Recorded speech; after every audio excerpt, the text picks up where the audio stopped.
time that I'm currently filming this video, Prince Harry's memoir titled Spare was only released 3 days ago. Yet, for the past few months, the book has already been stirring up a ton of controversy. Here is just a small sampling of the reviews that I found on Goodreads. He is only writing this book because he is under the spell of covert narcissistic wife Meghan Markle. Check out the videos from the body language guy. It is frightening how much he has changed and has been making things worse, not only for himself, but for the people around him. 102 upvotes. Very nice. Yeah, check out the body language guy. The body language guy who I'm sure has analyzed every single time that Meghan Markle has ever touched her face or brushed an errant strand of hair from her eyes, and has then decided that by nature that he must be able to diagnose her with narcissistic personality disorder without any credentials to do so whatsoever.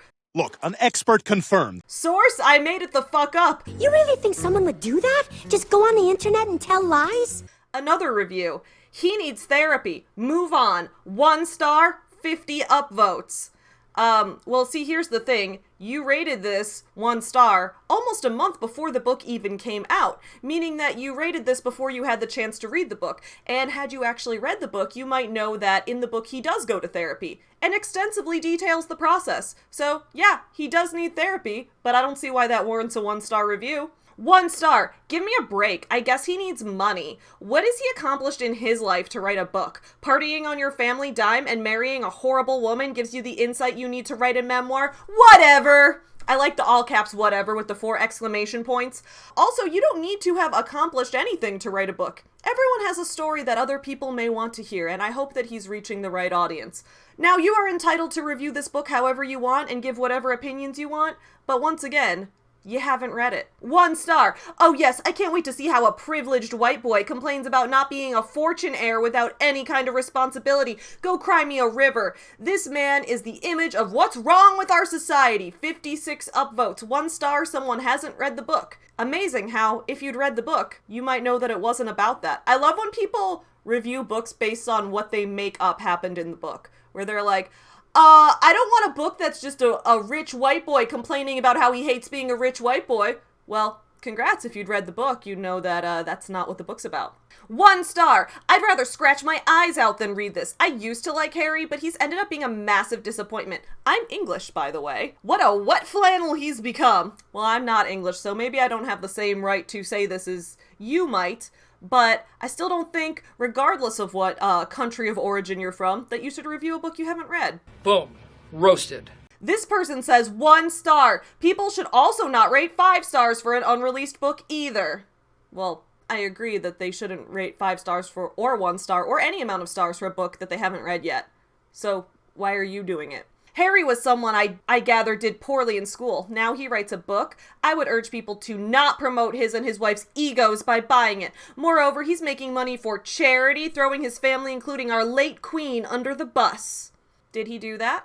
You'd know if you read the book. No self-respecting person would do this. Apparently, this book was in the works when the queen was dying, and he still releases this abomination after second thoughts, apparently. Because does the title of this book indicate he's talking about the weather? No, it indicates he's talking about his own what? What his family ate on a day-to-day basis? Of course not. The royal family is not racist and never has been. Wow, that came out of nowhere. You have something to confess? And there's been plenty of evidence to support it. The editorial to this book is just laughable. Okay. 1 star.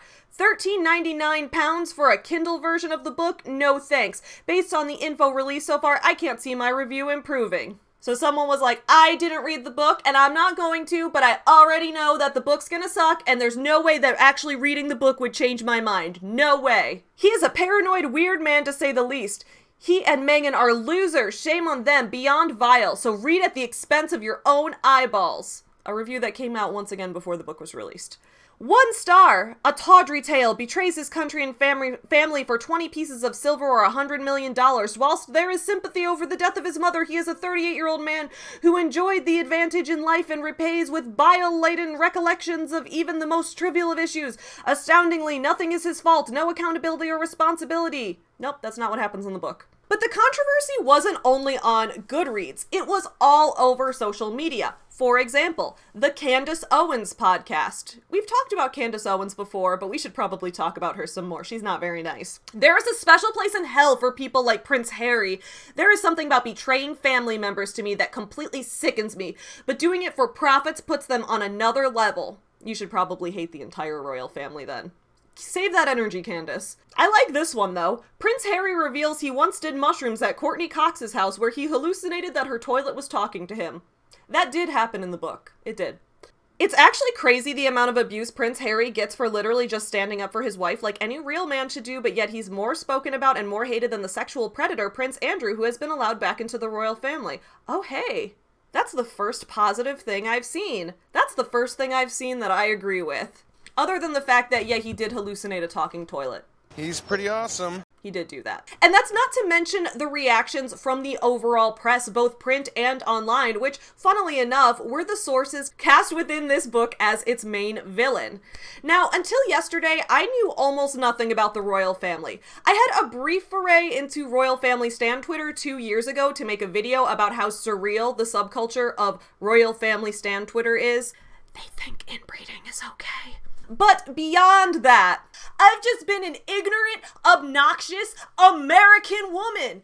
A lowbrow Midwesterner who puts ranch dressing on my cheese curds. Who's considering opening up this beer right now, even though while I'm filming this video, it is 2 p.m. on a Wednesday. I am a simp for Meghan Markle because not only is she absolutely gorgeous and not only is she a proud American like me, but we also went to the same college. And I'm so American that my pride for my alma mater's American football team supersedes everything. That's why I still buy Northwestern football season tickets every year and proudly wear my Pat Fitzgerald number 51 in his mid-90s Glory Days jersey proudly, despite the fact that he somehow led this team to a 1-11 season in the year of our Lord 2022. What the fuck, Wildcats? Get your head in the game! Now! If I were born 10 years earlier, I would have asked Meghan Markle to the sorority formal, even though we were in different sororities, and she'd have absolutely turned me down. But it's still fun to fantasize about. Reject me, mommy, I like it. So anyway, I knew almost nothing about the royal family until yesterday. Then I dove balls deep into the discourse. I watched the Harry and Meghan Netflix series. I watched the royal family series my friend Mooncat here on YouTube made. Check out those videos if you haven't seen them. They're fantastic. I've had that Don't Mess with the Queen song stuck in my head for like 3 days now. I ventured back into royal family stan Twitter, which I'm never doing again. But most important, I read Prince Harry's new memoir, Spare, and I am very excited to review it for you guys today. We're going to go through this book bit by bit and answer the question, were Harry's haters right? Is Meghan a backstabbing narcissist? Did Harry betray his family? Are Prince William and Kate Middleton bullies? What details did the book reveal about Harry's genitals? Is the British press racist? All of that and more coming up in today's book review. Get you some nuts. There was lots of memes. Makes me wonder if I should pick up lesbianism. Chicago. You guys asked for it. What's up, my fellow small business supporters? I'm Savvy, and welcome back to Savvy Writes Books, the channel where we talk about books and business, where today I have a book review for you guys. But if you're new here, please take a minute really quick and hit the subscribe button.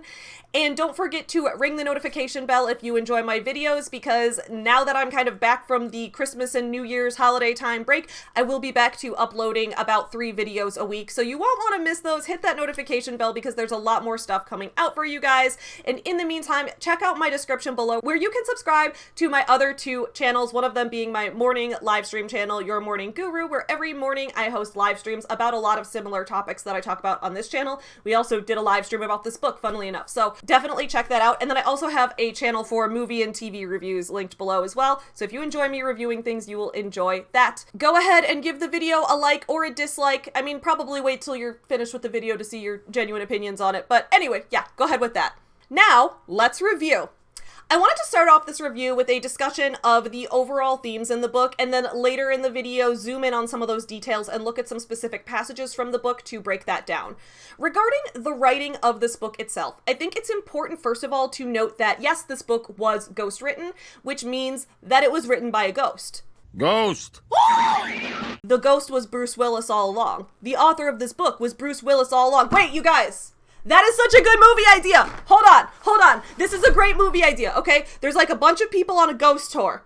And then they stop by this house, and the house is full of ghostwriters. But the ghostwriters are like just a bunch of hipster ghosts, or maybe like some ghosts of dead literary figures. You got like a little Ernest Hemingway ghost, you got Edgar Allan Poe ghost. Edgar Allan Poe was the original vamp kid. And then you've just got like ghosts of like people who never made it in writing, but are still trying to make it as ghostwriters. Oh my god, this is such a good idea. And they're like writing hipster novels and like selling them to celebrities. I'm gonna write something with that later, but I'm not gonna ghostwrite it, because I'm still alive. Anyway, ghostwriting of this book. I wasn't sure at first whether or not this book was ghostwritten or if Prince Harry himself had written it, but after some further research, I learned that a journalist named J.R. Moringer actually wrote this book.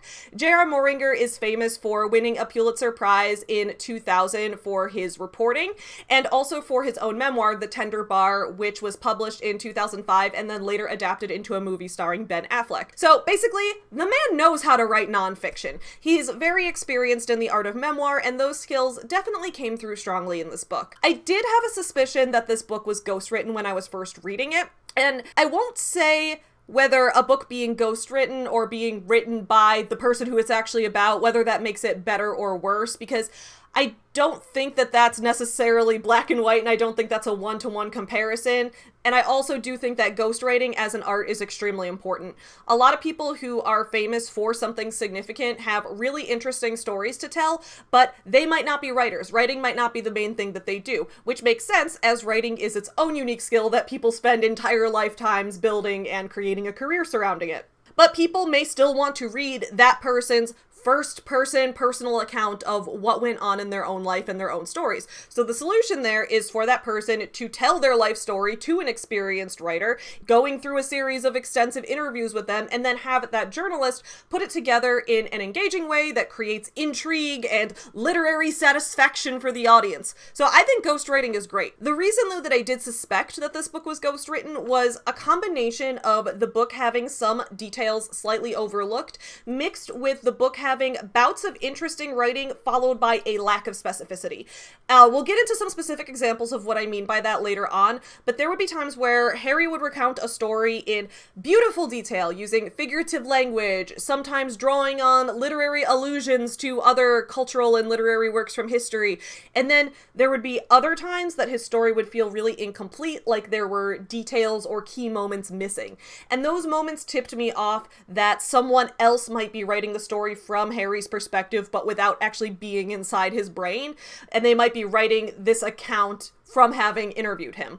And those moments were definitely not enough to ruin the book or to take me that far out of the book, but I do think they're worth pointing out that they came up here and there. By contrast, another book that I loved, but a book that I could tell was definitely not ghostwritten, was Jeanette McCurdy's book, which I reviewed on this channel over the past summer. That book had a certain authentic emotion underlying everything that you could tell could only come from the subject's own words, own account of their own life. And I'm not entirely sure how to define that or how to point out exactly what that looks like, but I think it's one of those things where you can kind of start to feel it when you see it, but maybe not always. I do think, and again, I don't think this makes it better or worse, but I do think that a ghostwriter for a memoir does create some level of a certain distance between the subject of the book and the reader. However, as Harry himself points out throughout the book, he was never big into academics, he never liked to read that much, literature was never really a passion of his. School is out. So I can understand why it would make sense for him to have someone else write his book. He knows his own strengths and weaknesses, and ultimately, as I'll point out when we get into some specific examples, I think a professional writer handling the minutia of the book was to its overall benefit in terms of how interesting and satisfying the story felt to me as a reader. I do also think it's interesting to look at it in comparison to Jeanette McCurdy's book in one way, which is the way it explores exploitation of children by the media.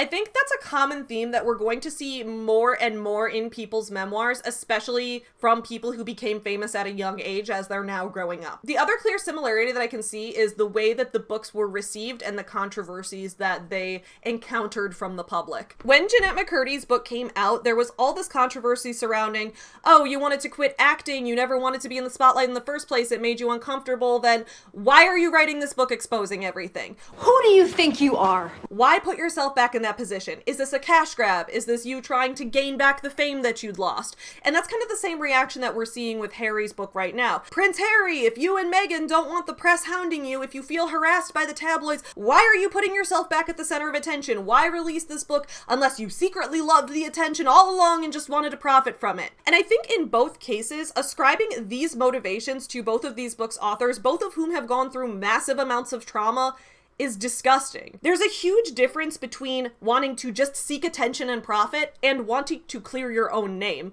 Everyone deserves the right to have their own side of their own story heard. A truly private life without any attention from the media at all was never actually an option for Harry, as he was literally born into the royal family and has been famous since his conception. I think it's perfectly reasonable for him to say, hey, I don't really enjoy the media watching every time I take a shit. However, since they're already reporting on me, I might as well use this time to share my side, to set the record straight about my own experiences. That's completely valid to me. Second, who cares if Harry or Meghan or anyone else enjoys attention? I also enjoy attention. Enjoying attention isn't a positive or a negative thing. It's just a neutral trait that you can have. I think attention is fun. Some people like it, some people don't. We're all different. Everyone is different. No two people are not on fire. There's a difference between wanting attention and enjoying attention for sharing yourself, for sharing a piece of your work. There's a difference between that and wanting someone to be staring up your butthole with a camera every second of every day. So that's all to say, I have no reason whatsoever to believe that Harry's motivations were impure when he was releasing this book. I really did want to spend more time comparing it to Jeanette McCurdy's book, but then I realized that comparing this book, which is largely about Harry's lifelong trauma resulting from mourning Princess Diana, and comparing that to a book that's literally titled I'm Glad My Mom Died, that might be inappropriate. So I guess you could call this book I'm Sad My Mom Died, but there's also something really powerful in the title of this book. The title is Spare. The whole concept of the heir and the spare was a running motif throughout this book. William was the heir, Harry was the spare. And what that meant was William was the firstborn son, meant to inherit the throne after the eventual death of Prince Charles, or I guess now he's King Charles because Queen Elizabeth died recently.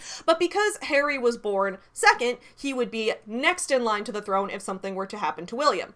Taking on these identities seemed to cause a lot of stress for both of the boys growing up. In the book, Harry detailed how his father was never allowed to fly with his brother in case the plane crashed, because then both first and second in line to the throne would be gone. Harry, however, was allowed to fly with his father, so in a way I can see how both William and Harry in these situations could feel weirdly disposable.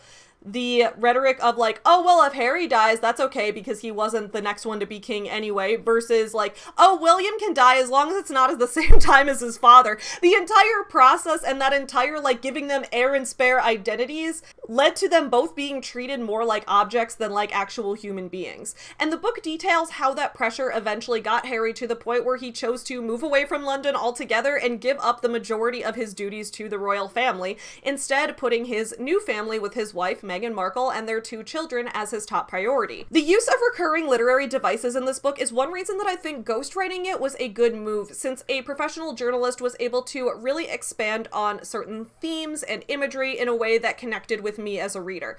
For example, there's this recurring imagery and symbolism using cars throughout the book, so there's like parallel juxtaposition of the way Harry felt during the conversation where he learned that his mother, Princess Diana, had been killed in a car accident, paralleled later in the book when his best friend Henry is killed in a car accident as a young adult, and then later there's a scene similarly structured where you see Meghan in a car talking to Harry frantically and scared on the phone, where you can see that Harry's feeling that same fear coming back and he's starting to panic. And that fear and panic and the way those emotions were detailed throughout the book served another one of its important themes, which was this bigger discussion surrounding mental health. From what's written in the book, it seems that mental health was not really a topic that was welcomed for discussion within the royal family, and that maintaining a classy image above all else was the most important priority. As a result, Harry's own mental health suffered, especially as he began to experience signs of anxiety and PTSD. So now that we've discussed some of these major overarching themes throughout the book, let's go into the book page by page, discuss the language, discuss the writing itself, and take a look at some of the more specific instances of these situations. And we will do all of that after this very short break. Before we continue with today's topic, it's time for a shout out to our sponsor.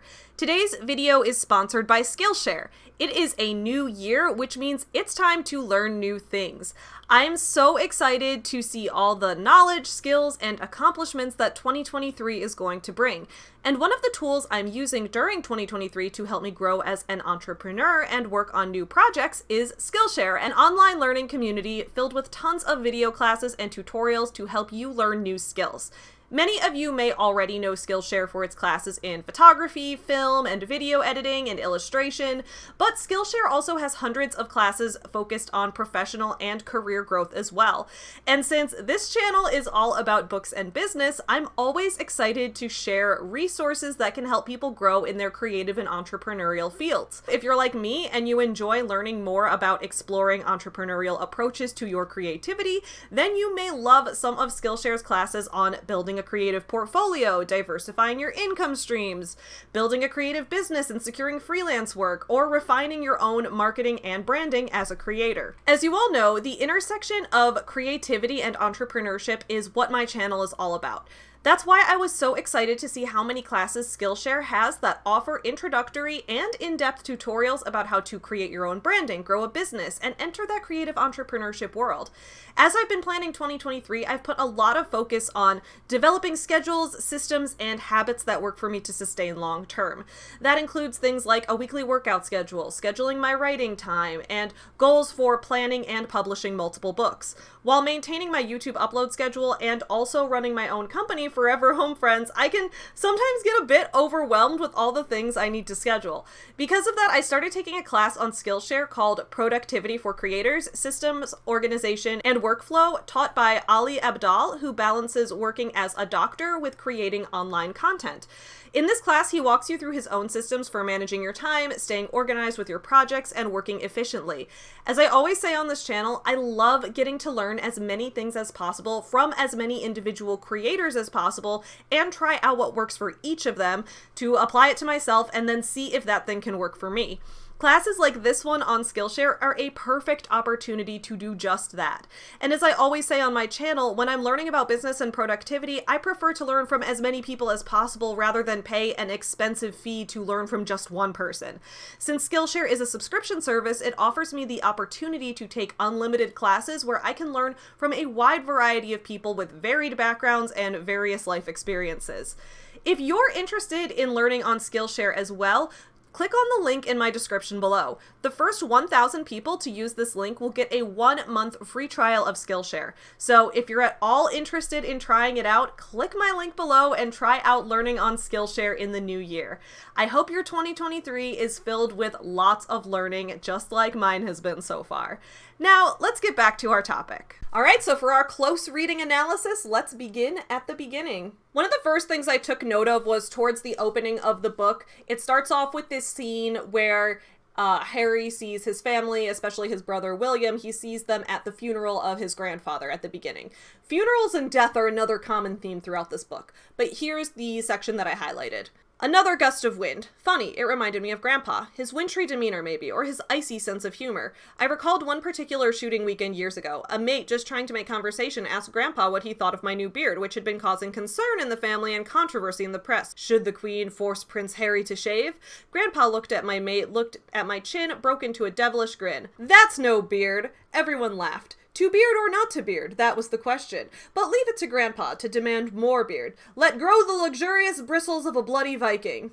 So there are a couple things here that I thought were really interesting to point out. First, to going back to the ghostwriting discussion and while I think it was good, and why I think it was good that there was a more experienced writer taking the reins on this book, would be, first of all, I mean, we see that play on words in there. It's like, he feels the cold wind, and it reminds him of Grandpa's icy sense of humor, his wintry demeanor. We've got all of that imagery and wordplay within there. But then also, this is where the beginnings of the comparisons with Hamlet begin. Throughout the book, there's this large motif about Shakespeare, where you have this whole thing where Prince Charles constantly wants Harry to read more books. He's always telling him, you need to read more, you need to be more scholarly, things like that. I read his book. And Prince Harry is always saying, like, you know, reading wasn't his thing, books weren't really his thing, that wasn't really his strength. But his dad was just so into Shakespeare, and Harry could never get into it. Shakespeare, Shakespeare, Shakespeare. And because of that, there's this kind of motif of Shakespeare woven throughout the book, and the themes of Shakespeare and how they tie in and parallel within this story. Specifically, Hamlet is the biggest example of that. So this is, I think, where we get one of our first Hamlet references that's then going to expand upon that throughout the book, and that's where it says, to beard or not to beard, that is the question. You guys know, to be or not to be, one of the most famous quotes ever from Hamlet. I thought that that was interesting how we get the first look at that there. In addition to that, this is where the first instance I think we saw of just how controlling it was to grow up in the royal family, because here we are with Prince Harry as an adult and people still saying, should the queen force him to shave his beard? Like, what kind of grown adult has their grandma forcing them to do things with their own face in the royal family? I think I've heard it referred to as the gilded cage before, because it's like it's golden, it's wealthy and luxurious, but really you're trapped in there for the public to view and for the public's perception, so you really don't actually have any freedom. And I think that's where we got one of the first instances of that as well.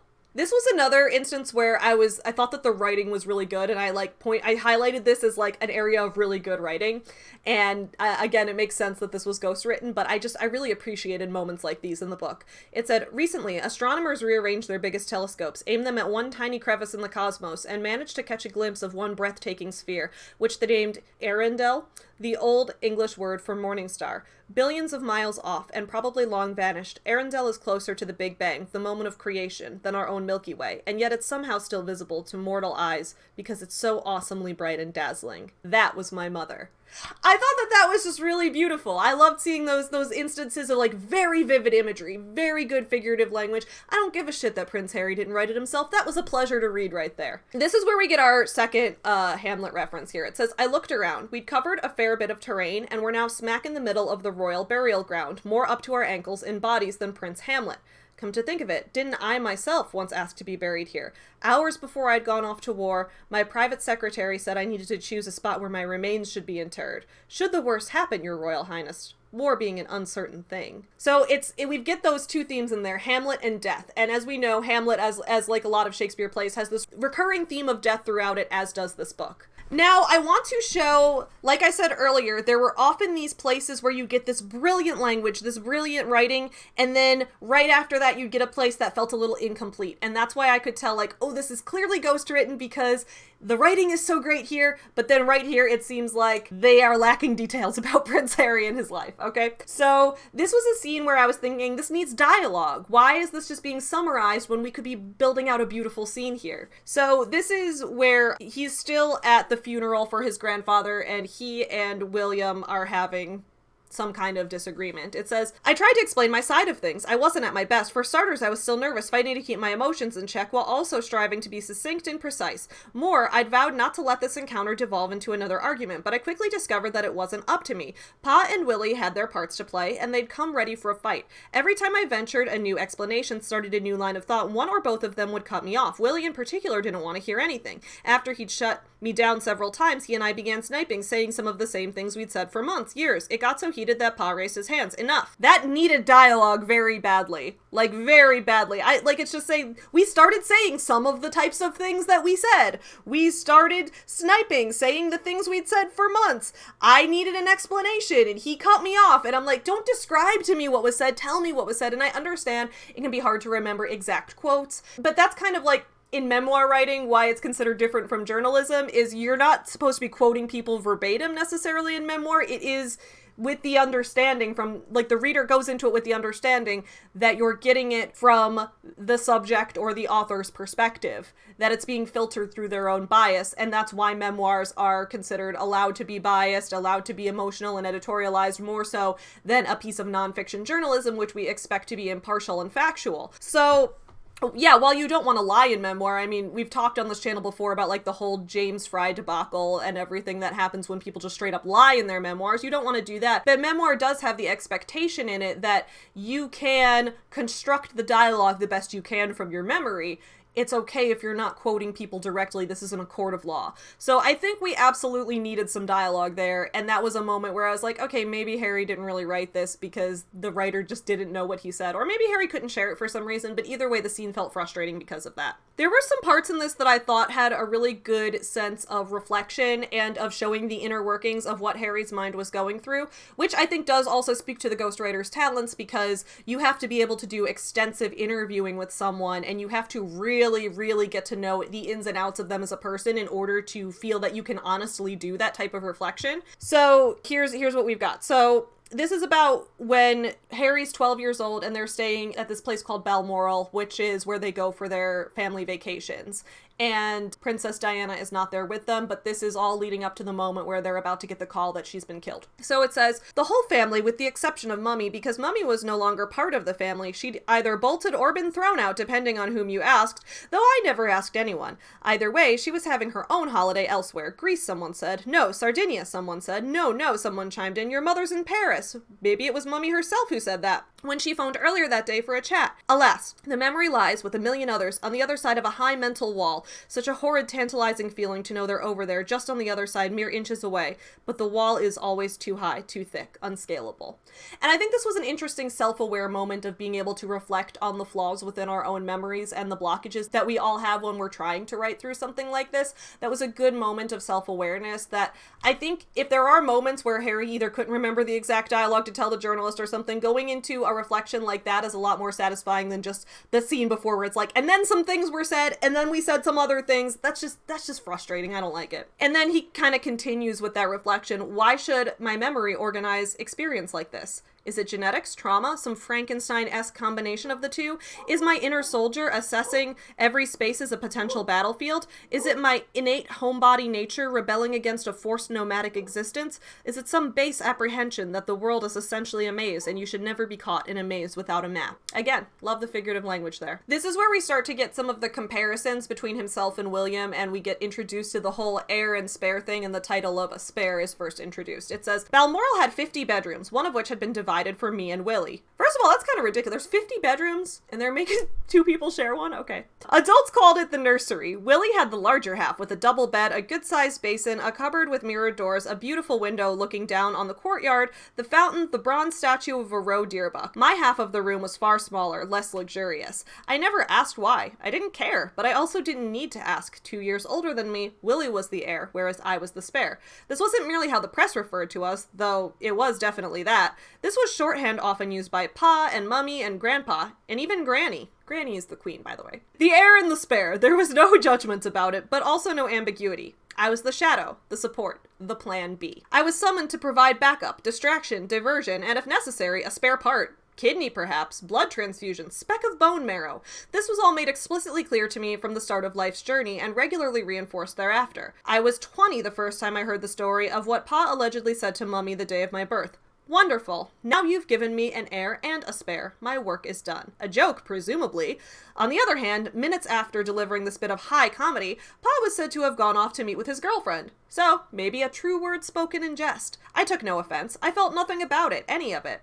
Succession was like the weather, or the positions of the planets, or the turn of the seasons. Who had the time to worry about the things so unchangeable? Who could bother with being bothered by a fate etched in stone? And I thought, again, that was just an interesting look into kind of how he felt about it at the time, along with the reflection. That's the thing I talk a lot about when I'm reviewing memoirs, is that there's often this desire to tell the story from the perspective of how you felt it at the time, but then along with that there needs to be a reflection of how your feelings have changed. And that doesn't mean to be like super overt about it and be like, my feelings have changed by X, Y, and Z since then. It's more so that you want to write in that innocent voice that you had in your past, but then later on also show the growth that you've had since then and draw those parallels. And I think that this was a good moment of reflection where he's talking about like, he's reflecting on like, okay, so maybe my dad was actually, he did mean that for real and he was joking but meant it seriously. He's kind of reflecting on how he feels about that now. He talks about all the things that he was expected to be the spare for, and he said, well, at the time, I didn't really care about it because it's just what was. I didn't know any other way of thinking about it, but you can tell that now he's kind of processing that. So you see that distinction between what he felt in the past versus what he feels now. I think that's good structure for a memoir. This scene, okay, so we're now onto the scene where this is after Princess Diana has died, and he and William are at the funeral. And Harry at this point is really struggling with his emotions. He's finding himself incapable of crying about it, but he knows he needs to cry about it because he needs to be able to process his emotions, but he can't. So he feels very stuck, like he's just kind of in this weird, like, emotional purgatory. And there's this part where you see him at the funeral, and the whole time he's trying to think about simultaneously processing his grief along with trying to avoid the cameras, because outside the funeral there's just like rows and rows of reporters, cameras, people from tabloids, etc. So it says so there's this moment where he just gets like really sad and reaches for his father's hand. He says that he reaches for his father's hand for comfort, then cursed myself because that gesture set off an explosion of clicks. I'd given them exactly what they wanted: emotion, drama, pain. They fired and fired and fired. So it's this moment where he's like trying to grieve at the funeral, but instantly is brought back into the reality of, no, wait, I'm supposed to be on right now. People are looking at me. People are going to use this moment of like, oh wow, he just grabbed his father's hand. Oh, that's a perfect photo. That's a perfect photo to show how much this boy is grieving. And in reality, he's like, oh, I should have just done nothing because then they wouldn't have taken my picture. Which is just, again, a really sad moment of seeing, like, kids being exploited by the media. I think this was one of those first moments where we saw a look into his childhood of, like, he was a kid that the media was following that had no privacy within his childhood, and that's devastating. It's devastating not just for him, it's devastating for William, it's devastating for all the children in the royal family, as well as children who are forced into acting, children who are forced into entertainment. I'm just really disgusted with the way that overall press, media outlets, etc. exploit children. I think it's wrong. He says, I wanted to cry, and I tried to, because Mummy's life had been so sad that she'd felt the need to disappear, to invent this massive charade, but I couldn't squeeze out one drop. Maybe I'd learned too well, absorbed too deeply the ethos of the family, that crying wasn't an option, ever. In this part, he's been kind of in denial about his mom having died, and keeps rehashing this whole made-up story in his head about how she actually disappeared. She's gonna come back one day. This part, I took a screenshot of this page because I was a little confused by this. So, Princess Diana died 2 weeks before Harry's 13th birthday. And he's back at his boarding school about to celebrate his 13th birthday at the start of, I don't know, the grade system works different in the UK than it does here, but he's at his boarding school. And he's having like a birthday celebration with some cake, and he's about to blow out the candle and says, you want a wish? All right, I wish my mother was. Then, out of nowhere, Aunt Sarah holding a box. Open it, Harry. I tore the wrapping paper, the ribbon, I peered inside. What? Mommy bought it for you shortly before. You mean in Paris? Yes, Paris. It was an Xbox. I was pleased. I loved video games. That's the story anyway. It appeared in many accounts of my life as gospel, and I have no idea if it's true. I don't know what he's trying to say here. I know there's a lot of places where he'll like tell a story that's ridiculous and be like, anyway, that was the story the press printed, but it was wrong and here's what actually happened.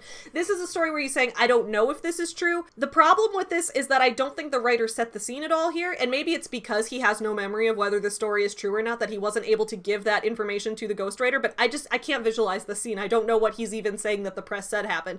Is he saying that his aunt just like showed up at his school to give him an Xbox from his mom? Is that what happened? Is that what they're saying? Or did his aunt, were they still at the school in this scene? I just got totally lost with what was happening. So that was, again, one of those places where we have like all these moments of like, oh, this writing's really good. I'm really immersed in the scene. And then instantly it's like, oh, actually, here's a scene that's just like missing a ton of context. I don't know what happened there. This was another place like that I struggled with. So there was, there's a point where Prince Charles, you know, their father, is about to get married to Camilla. And Camilla was the woman that he was suspected to have been cheating on Diana with, and he and Diana eventually got divorced. But he and Camilla were going to get married, and he's introducing Camilla as his girlfriend. I don't think they were planning to get married yet. They didn't get married until years down the line, but he was introducing her as like, hey, she's part of my life now. She's going to be part of our family now.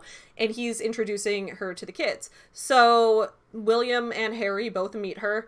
And then there was like a part where like a story gets leaked, and it says they could only have been leaked by the one other person present. So it's like a story about how Harry and Camilla met and what happens during their meeting. And it says they could only have been leaked by the one other person present. And the leaking had obviously been abetted by the new spin doctor Camilla had talked Pa into hiring. It doesn't say who the spin doctor was. The scene that was set where Harry is meeting Camilla and talking to her, it was not clear that there was another person in the room at all based on that scene. Maybe if that had been set up with the writer saying, like, from Harry's perspective, like, oh, I was in the room meeting her, we were talking to each other, it was awkward, there was some guy sitting there staring at us the whole time or something like that. Like, I was just really unclear about what was going on and who this spin doctor was and how he got the story. It seemed like a fact that was just thrown in there, and then it was expounded upon later, but I never really got clarity about how I was supposed to have envisioned that scene in the first place. I do think there were a few moments in this book that assumed I kind of knew some of these things already, or that it was doing like a little wink and a nudge, like, hey, you know this. But I went into this with basically no knowledge of the royal family other than all the stuff I watched in preparation to read this book and make this review. So that moment, I was just kind of like, I don't know, was I supposed to already know something going into this? I was just a little confused there. So this is the next Hamlet reference, and I thought that this one was really brilliant and really hit home hard. So this is where Prince Charles is trying to get Harry to read some more books, and he gives him Shakespeare and is like, read some Shakespeare, we'll connect over it. It says, I never doubted how much it upset Pod that I was part of the Shakespeareless hordes, and I tried to change. I opened Hamlet. Lonely prince, obsessed with dead parent, watches remaining parent fall in love with dead parent's usurper. I slammed it shut. No, thank you. I love that because this is a regular recurring theme of comparing what Harry goes through to what Hamlet goes through. And I love how he's like, opens it up and is like, wait, I am not in the place to handle this right now. No Hamlet for me. Thank you. I thought that was great. This was another part that was confusing. I don't know if this is like a Britishism. I have never heard the word, am I even saying this right? Biro? B-I-R-O? Apparently it means pen? I looked it up. Is that true? Do other people in the US say that and is that a regional thing? Like, I had never heard that word before. Anyway, this whole scene confused me.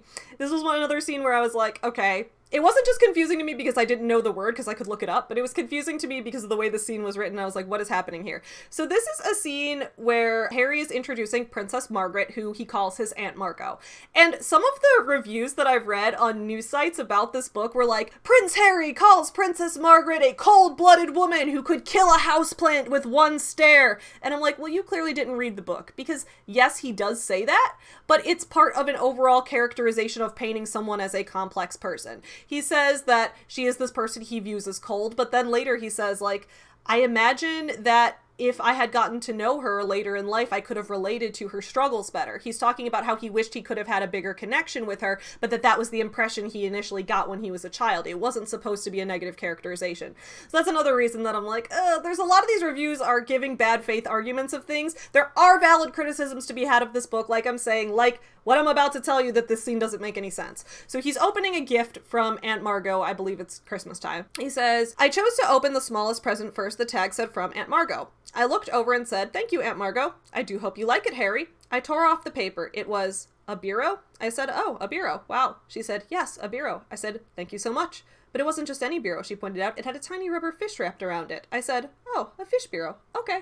I told myself, that is cold-blooded. I was very confused what that meant. So I was like, okay, so she gave him like a pen as a gift, and why is that cold-blooded? Is that a bad gift? Like, I just was really confused what was supposed to be being implied there. Maybe I missed something. Maybe I'm just like, there was some kind of implication that went over my head. We will talk later about how one of the things that this book details is the cultural differences between like the social cues with British people versus American people, and how sometimes Meghan, when she and Harry first got together, she would get in trouble because of, you know, having this very Americanized outlook and American mannerisms that in the UK people found offensive. And so I'm wondering if it's just like, maybe it's a cultural thing? Someone let me know in the comments below. I'm very confused. I read this scene like 3 times because I was like, did I miss something? What happened here? I'm glad the scene is in the book though, because it does come back later, and it's funny when it comes back later. It's like a setup for something. However, I was just confused. Why is that cold-blooded? Why are you the way that you are? There's another place where I had a similar issue of like, I don't think this story has enough detail, and I don't know if that's because it's being ghostwritten and maybe the ghostwriter just like ran out of details or something. But there was a point where Harry is about to join the military and he is finishing up his time in high school. Or I guess they don't call it high school. British people don't call it high school. He was finishing his time at Eton prep school. And before he can graduate, he runs into this controversy where he gets accused of cheating. And it says, "And then I was accused of cheating. An art teacher came forward with evidence of cheating, which turned out not to be evidence of cheating. It turned out to be nothing at all, and I was later cleared by the exam board, but the damage was done, the accusation stuck." And I was just like, can we have details? Like, that sounds like it would have been an interesting story. It's like, oh, it was an accusation of cheating, and it turned out not to be a real thing. Okay, could that be some kind of parallel to, like, the times where Prince Harry and Meghan and all of them, they get accused of things, but really someone was taking a detail and spinning it into something else. And we know that those things happen to William as well. They happen especially to his mom, Diana, that a lot of those times he would face these false accusations that would really be the result of some kind of misunderstanding. I was like, can we have the details of that? It turned out to be nothing at all. Why did someone accuse him of cheating? What was the reason? Why, like, I don't know. It felt like a really incomplete story, and I felt kind of disappointed with that. Throughout the book, there's this theme about Harry and Meghan and other people in their family being very service-oriented, being people who want to do things around the world to help other people, get involved with charities, all that, and I think that's fantastic. I think throughout the book, it's really nice to see how Harry brings up how he's become passionate about trying to help with the fight against HIV and AIDS throughout the world, especially because his mother, Diana, had been very invested in that cause, and he really did want to carry on that work.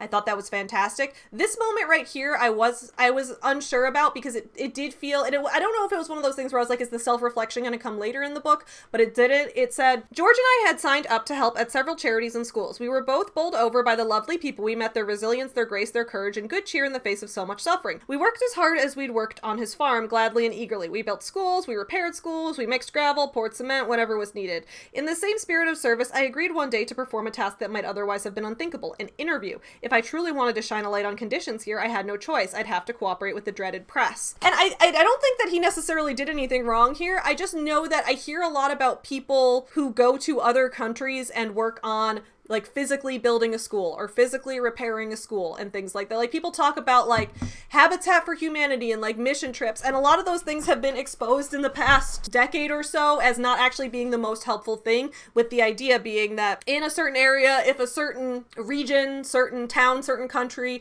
is suffering from poverty or is suffering from a lack of education or a lack of schools, that there generally are going to be local builders and local people who, you know, already know how to build things, who work in construction, local architects, things like that, who can be building those schools, but there's either no funds to pay them with, or they're out of work for some reason. There's a lot of reasons that those schools haven't been built, but there are people who need work who have the skills to do those things. And people often recommend, like, hey, instead you should pay and hire someone who actually has those skills to do it, because otherwise you end up with these situations where you build this school or you build this hospital or whatever, but it ends up being somewhat like shoddy craftsmanship, not the best job building it. Sometimes things aren't fully safe and up to code because you had these amateurs working on doing the actual construction work, when construction work is a skill that requires experience to be able to do well. So in that moment, I was like, I don't know, is that really the smartest thing to be doing? I know that he meant well, but I'm like, is that the smartest thing to be doing? I don't know. It's kind of a small criticism though. Oh, this is my favorite quote. Favorite quote from the book.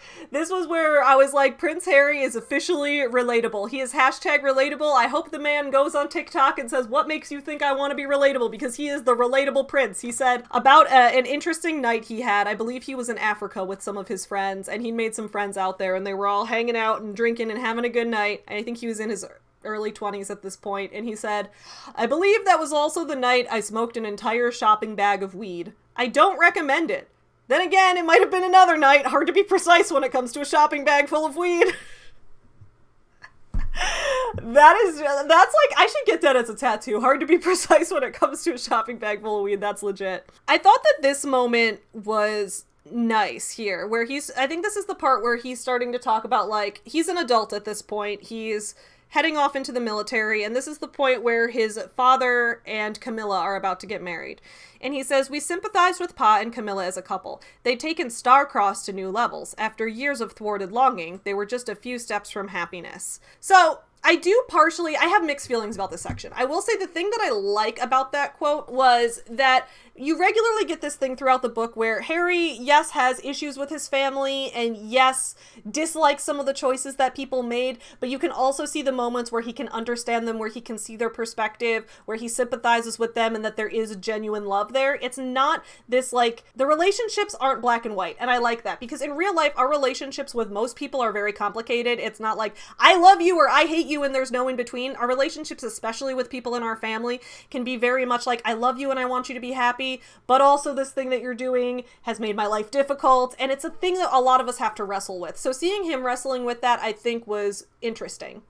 However, the part I disliked about this was that it was yet again another one of those places where I felt like the writer expected me to have all of this background knowledge of the royal family, which I tried to gain, but it was like, okay, after years of thwarted longing, they were star-crossed, things like, I barely know anything about these people. All I remember is hearing the rumors that Prince Charles was cheating on Diana with Camilla. That's like all I remember. And then I remember they got together afterwards, and a lot of people disliked Camilla because they thought she was disrespectful to Diana or whatever. Like all these things like that. I'd heard that, but it seemed like there was this whole path of like, they'd had this very long-term love story. They'd wanted to be together for a long time. There was this thwarted longing, like there were other things and obstacles getting in the way. Could you tell me where or when that happened? Or like, could that have been woven in throughout the story as background where we could see that happening?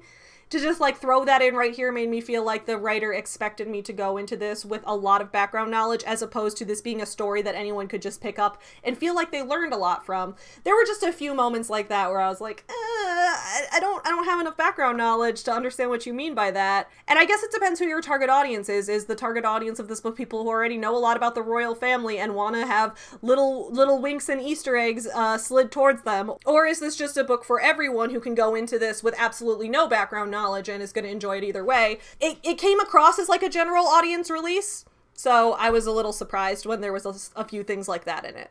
This was the same thing here. It's like Harry regularly, you can see in the story that he has complex feelings about Camilla, but he never fully delves into the emotional story as of why. You don't really get to see his emotional tug of war with himself about it. Instead, I think we're expected to just infer what the issues are versus what he sympathizes with, when in reality, I think, like some of those moments I'd read earlier where you could kind of see his thought process, see him questioning himself, see him asking himself, was it this? Was it this? Was my memory doing this? Moments like that I think would have been good here to flesh out his complicated relationship with Camilla more. So it says, where it's talking about his father and Camilla getting married. It says, I didn't relish losing a second parent, and I had complex feelings about gaining a step-parent who, I believed, had recently sacrificed me on her personal PR altar. Based on what? I'm not saying I don't believe him. I'm saying you needed to tell me that story in detail, and I unless I need to reread it because, like, somehow it went over my head. I know they mentioned that there was a spin doctor earlier, but that wasn't really elaborated on. It felt like all of this was just kind of being implied when I was supposed to pick up the pieces. Like, okay, there was some kind of spin doctor, there was some kind of being sacrificed on a PR altar, she maybe leaked a story to someone. It was never made clear exactly what happened. But anyway, but as I saw Paz smile, and it was hard to argue with that, and harder still to deny the cause, Camilla, I wanted so many things, but I was surprised to discover at their wedding that one of the things I wanted most still was for my father to be happy. In a funny way, I even wanted Camilla to be happy. So again, this was one of the things where I'm like, I like that we can see the complexity of, like, he does love this couple, he does sympathize with them, he does want them to be happy, but he also has trauma related to them and complex emotions. I liked getting to see that contrast, but I was also like, okay, in a funny way, he wanted Camilla to be happy. We never really got a detailing exactly of what his issue was with her. And I know that there are things that people can infer, especially if you've been following the royal family in the press for a while, but especially since the press and tabloids and reporters are often the villains throughout this book, it doesn't really seem fair to want us to have to rely on having background knowledge from those things, since a lot of this book is trying to put rumors that the press laid out to rest, so we shouldn't necessarily go in having trusted any background knowledge. So that was one of the things that I thought was a little bit just underwhelming about the book. There was here's one of the things I will say that I liked about the book. A lot of those Goodreads reviews I'd read earlier were people being like, Harry doesn't take responsibility for anything, he just blames everyone else. No, that didn't happen. I think this book is very honest, and he's very upfront about the ways that he's been flawed throughout a lot of his life, and you really do see this progression throughout the entire book of him going from being someone who is very ignorant and privileged, but also dealing with trauma as a young child, and you see him evolving into someone who is more aware of things that are going on in the world, someone who has a greater understanding of, social issues around the world, who starts to understand the nuances of how things are perceived in different cultures, and he slowly starts to gain that understanding over time. And here's the thing, you guys. I'm not here to ever say that someone shouldn't grow and get better. I've always been a believer that people should try to improve themselves and should be willing to admit that they're wrong, and being able to admit that you're wrong and do better in the future is a huge part of what makes us humans and motivates us to become better people. So there is an addressing in here of one of Harry's biggest scandals, which was back in 2005 when he went to a Halloween party in a Nazi uniform as a costume. He thought it would be a joke because he was like, well, obviously Nazis are bad, so this costume will be some shock value humor. That's what he was going for. Of course, a lot of people felt hurt by it because, that's not really a thing that a lot of people like to joke about for good reason. It's highly traumatic for a lot of people. So after that, he tries to reflect on it and is like, shit, I really fucked up. So he's like, what followed was a firestorm, which I thought at times would engulf me, and I felt that I deserved to be engulfed. There were moments over the course of the next several weeks and months when I thought I might die of shame. The typical response to the photo was, what could he have been thinking? The simplest answer was, I wasn't. When I saw those photos, I recognized immediately that my brain had been shut off, that perhaps it had been shut off for some time. I wanted to go on Britain, knocking on doors, explaining to people, I wasn't thinking, I meant no harm, but it wouldn't have made any difference. Judgment was swift. And then it talks later about how he goes and speaks to this rabbi, and it said, I'd arrived at his house feeling shame. I now felt something else, a bottomless self-loathing, but that wasn't the rabbi's aim. That certainly wasn't how he wanted me to leave him. He urged me not to be devastated by my mistake, but instead to be motivated. He spoke to me with the quality one often encounters in truly wise people, forgiveness. So he after he gets in trouble for wearing the Nazi uniform, he talks to a rabbi who explains to him, like, in detail, here's why a lot of people were hurt by this. And I think he knows why people were hurt by it, but he really wanted to learn more about it. Again, I don't think there is any excuse for what Prince Harry did here, and I think a lot of people rightfully think that what he did was wrong and extremely hurtful, and I think he himself knows that too. He's pretty clear in the book about, like, yeah, there was no excuse for that. That was extremely wrong of me, but I don't think that that means that he's forever a bad person, because he obviously was doing it not with the intent of actually believing that that was a good thing to do. He was doing it, like, as a, like, I'm gonna be offensive type of joke, which you guys gotta remember in 2005 that was extremely popular to make jokes solely for the sake of pissing people off. It's not anymore, but it really was then. And again, I'm not saying that's an excuse. I'm saying that I don't necessarily think he did have bad intentions, but later after the fact realized, oh my god, I really hurt people, this is actually bad, and he did what he could to make it right. Whether you want to not forgive him for that, I think is valid either way, but I do appreciate that he addressed his thought process. I appreciate that he addressed knowing that that was wrong and kind of addressed, like, what he tried to learn since then. I think a memoir should show how we can reflect on our past mistakes and address our own flaws and our own things that we've done that are wrong, because that's part of the art of writing a memoir. It's time for us to grow up. Later in the book, he talks to... I believe it's a police officer or a detective. Oh, I can't remember now. Sorry. I screenshotted a lot of things. I didn't see who he was talking to, but he was talking to someone about getting to look at the photos taken from the crime scene of his mother's death. A lot of the book is focusing on his search for closure surrounding the death of Princess Diana, and part of it is him wanting to say, like, okay, I need to see the photos. I need to see what happened. And I think the way that this was written was just chilling. So once again, this was good job to the ghostwriter, and I guess good job to Harry for being so open and honest about what happened in this case. So he's looking at the photos, and he sees that, like, his mother looks, like, angelic in these photos of the time of her death. He's like, wow, she looks angelic. There's, like, white lights behind her. This is something very fascinating. He says, at last I came to the photos of Mummy. There were lights around her, auras, almost halos. How strange. The color of the lights was the same color as her hair, golden. I didn't know what the lights were. I couldn't imagine, though I came up with all sorts of supernatural explanations. As I realized their true origin, my stomach clenched. Flashes. They were flashes. Just that juxtaposition of imagery was just, like, made my heart drop. Like, he's viewing his mother as this angel, and he's like, okay, is there a supernatural thing going on here? Was she becoming angelic? What is going on? And he's like, no. The press was literally still taking photos of her. There were flashes going off in the moments that she was dying. They were taking photos. wow. Just wow. When we see Harry enter the military and start going on his deployments, that's when we get a lot more of this discussion of the themes surrounding death and what death means to him, and whether his fears surrounding death versus his complicated relationship with death. It talks about the poetry that he heard when he was in the military, things that like Commander said to him and things that he read. So it said the poem predated the ghastliest wars of the 20th century, so it still had a trace of innocence. They shall not grow old, as we that are left grow old. It was striking how much of our earliest training was intercut with poetry. The glory of dying, the beauty of dying, the necessity of dying. These concepts were pounded into our heads along with the skills to avoid dying. Sometimes it was explicit, but sometimes it was right in our faces. Whenever we were herded into chapel, we'd look up and see etched in stone, quote that's in Latin, which translates to, "Sweet and fitting it is to die for one's country."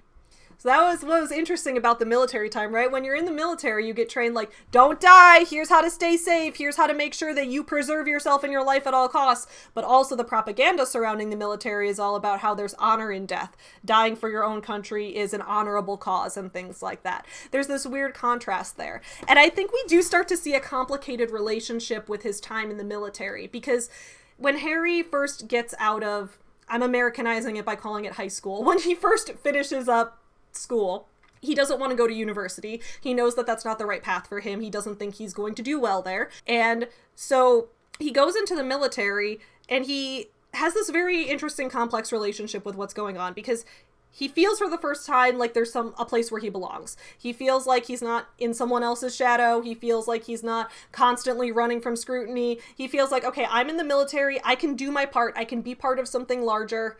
I can do this. And it's like one of the first places where he starts to feel a sense of personal accomplishment, of having accomplished something himself. He later then goes on into pilot training, learning how to fly planes and things like that. And he's like, all right, I'm feeling a sense of accomplishment. I'm passionate about this. I'm starting to feel like maybe there's something I'm good at. But then that's also juxtaposed with the complicated experiences of having that propaganda in the military about death is good, we kill other people or you might die, and that's okay because death is honorable, and that type of thing, that it's hard for him to parse that with what he knows about the world and the death that's permeated throughout his life. And I think that's a really interesting emotional exploration to go through. There's also a regular, within the military section, which is really long in the book. So if you like military memoirs, you might actually love this, because there's a lot of military talk in this book. But during his time in the military, he also regularly has this issue of prioritizing himself versus prioritizing the greater good, because that's always kind of been one of Harry's struggles in this book, where you can see that, like, when he was younger, he was a much more selfish person, but all teenagers are selfish, all kids are selfish, kids are supposed to be finding themselves, but he was, a lot of the time, was penalized for being selfish, or he was punished in some way for it by being treated like, oh, he's bringing shame and dishonor to the crown by smoking weed with his friends and stuff like that. There was a lot of cases like that where he would do something that really doesn't have that much of a harm on most people. Guys, I smoke weed pretty regularly. I don't think I'm bringing shame to the crown or anything like that, but because he was a prince, everything he did was considered to be like this commentary on the crown and things like that. So he had to try to overcome, like, do I stop doing the things I like doing? Is it selfish of me to do these things and make these mistakes when it's putting a bad publicity, putting bad image on my family? But also that means that I have no freedom to do anything or to make any of my own choices. When he's in the military, that gets amplified because he likes being deployed. He likes getting to go overseas. He likes going to Afghanistan and things like that. But there would regularly be instances where someone would find out that a member of the royal family was there and say, hey, here's the threat. We're going to kill him. We know where he is. We found him. And it would almost put the rest of the people around him in danger. So then he would get sent back home, and he would have to deal with this complicated feeling of like, okay, I have to stay back. I can't go and do these tours. I can't go and do this deployment because it's putting myself and others in danger. But also this is the only place where I've ever felt that I've been able to successfully accomplish anything, and I can't use that to my potential. That was a really weird, like, internal struggle he had to go with. And I mean, I think all of us from a distance, reading this from the outside, would say, well, obviously don't get deployed if it's dangerous for yourself and others. That's a really stupid thing to do.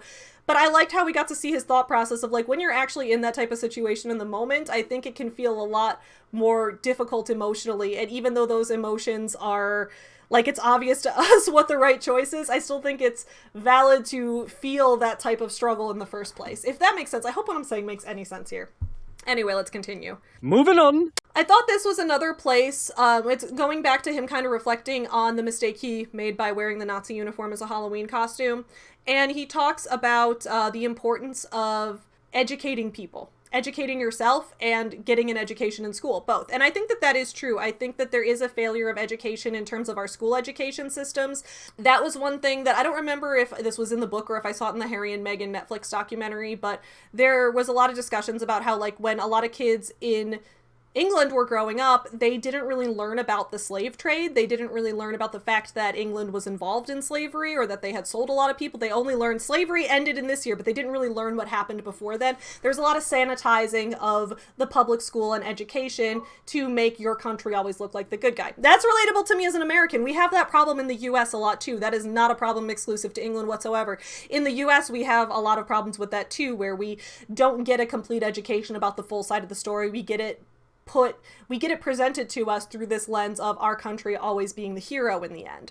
And it feels a lot more like propaganda than a complete education in that case. And that was the thing that was brought up in that Netflix documentary. And then here, Harry's kind of talking about the importance of education to learn to avoid doing these things that do hurt people. And I thought that this was true. He said, "I'd long understood that the photo of me in a Nazi uniform had been the result of various failures. Failure of thinking, failure of character. But it had also been a failure of education. Not just school education, but self-education. I hadn't known enough about the Nazis, hadn't taught myself enough, hadn't asked enough questions of teachers and families and survivors. I'd resolved to change that. I couldn't become the person I'd hoped to be until I changed that." I think it's good for someone who is writing a memoir, who is someone that people might want to look up to normalize the idea of, hey, all of us have gaps in our knowledge. All of us have situations where we don't have someone else's experience, so we might not know what's hurtful to them. We might not know certain actions we're doing that could be causing harm to them down the line. And he does have a lot of moments of this.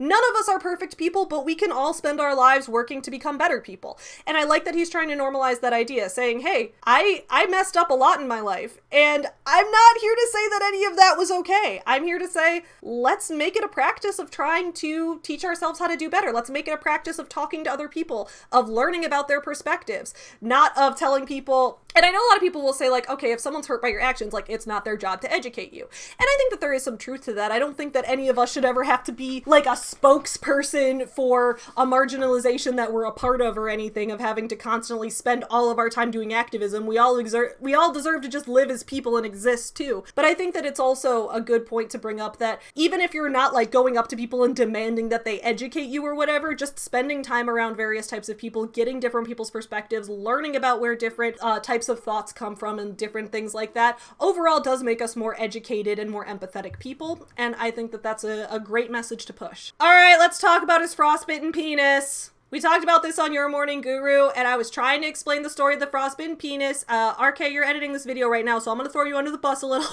He just kept going, did Prince Harry fuck a snowman? And I was like, he did not fuck a snowman.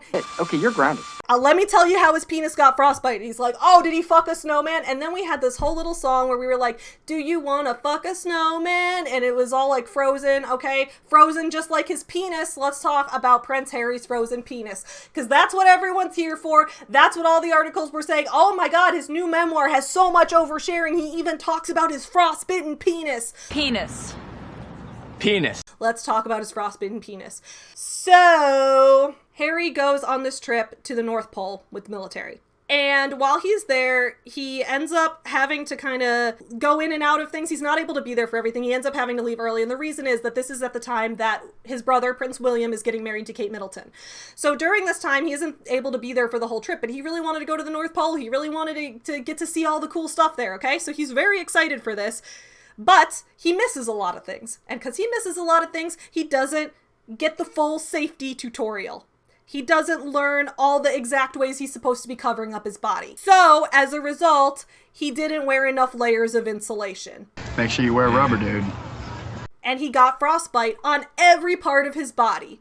But when he came back, His penis just wasn't healing. His penis wasn't healing from the frostbite. He's saying, meanwhile, I regaled the company with tales of the North Pole. Pa was very interested and sympathetic about the discomfort of my frost-nipped ears and cheeks, and it was an effort not to overshare and tell him about my equally tender penis.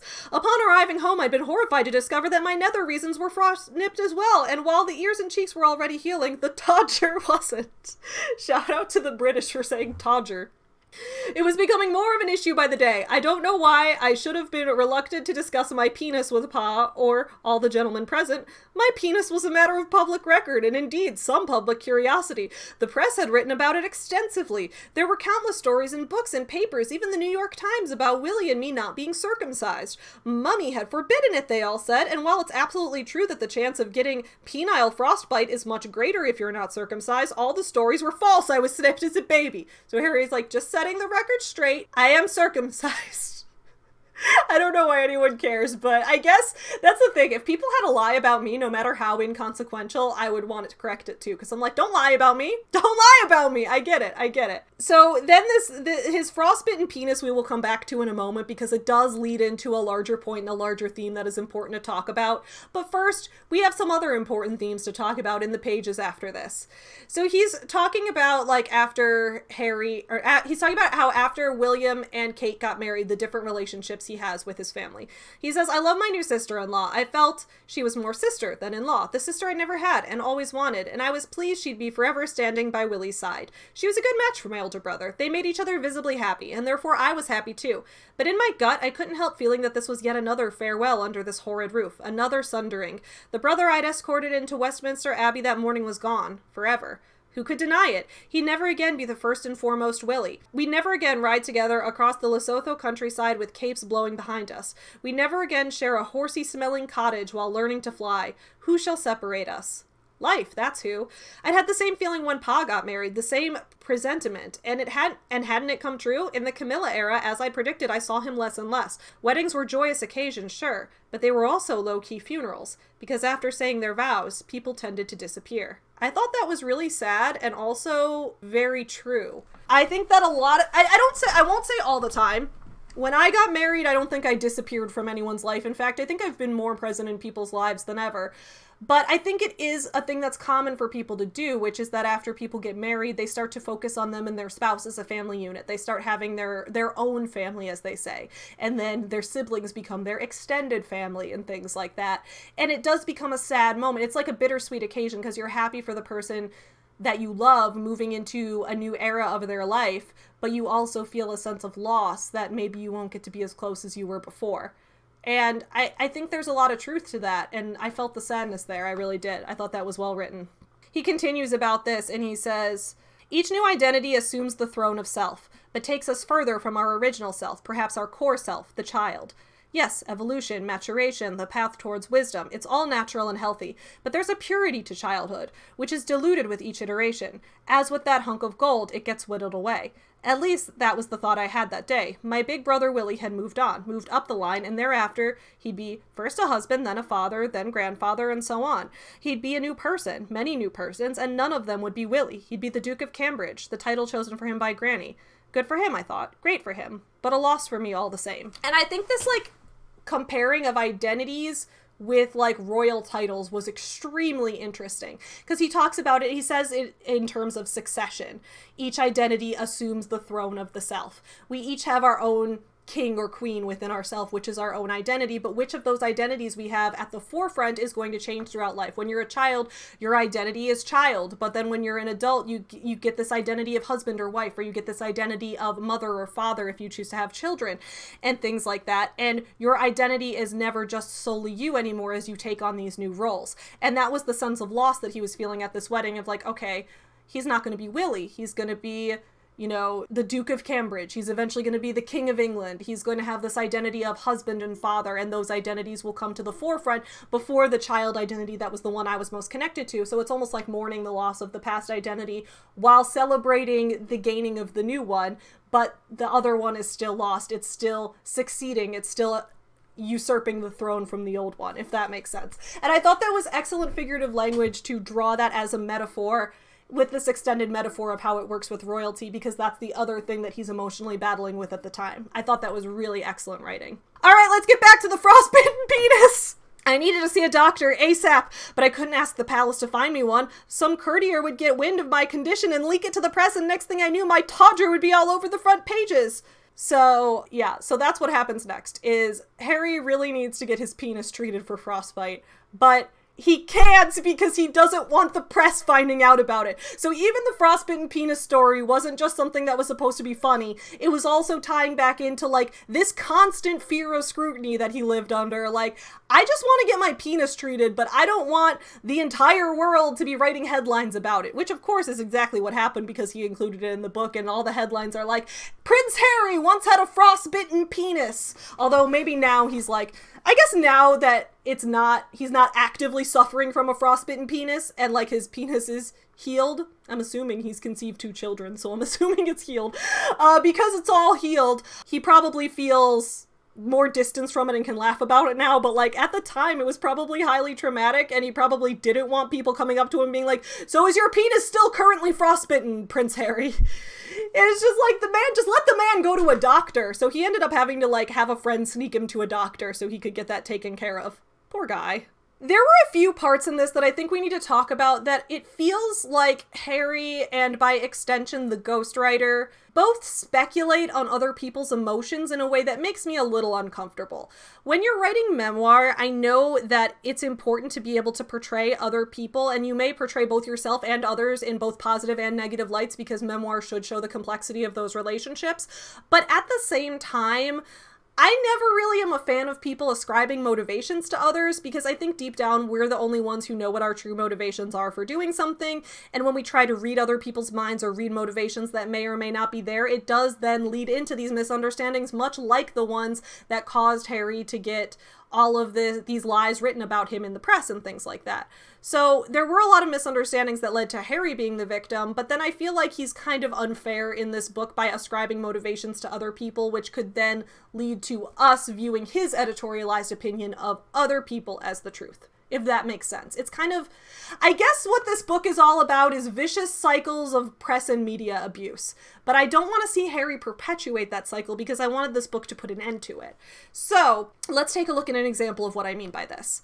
So there's a part where Harry has come up with this idea. A lot of his military friends, he noticed some of them in other countries competing in athletics, because a lot of people in the military are very athletic, but a lot of them have also had injuries from their time in combat. So he noticed this like wounded warrior athletic competition, and he thought, okay, I could bring something like this to England and we could have a really big competition for this. It could be a charity event, and then it would also give people an opportunity to compete in sports again and things like that. He ended up naming it Invictus, and it sounded really cool. Like, it was like there were, different categories for different sports. People who had lost limbs were competing, people who were in wheelchairs were competing, and things like that. I was like, this is fantastic, but it was all like military or like veterans who were competing in these events. I thought that was a really cool thing.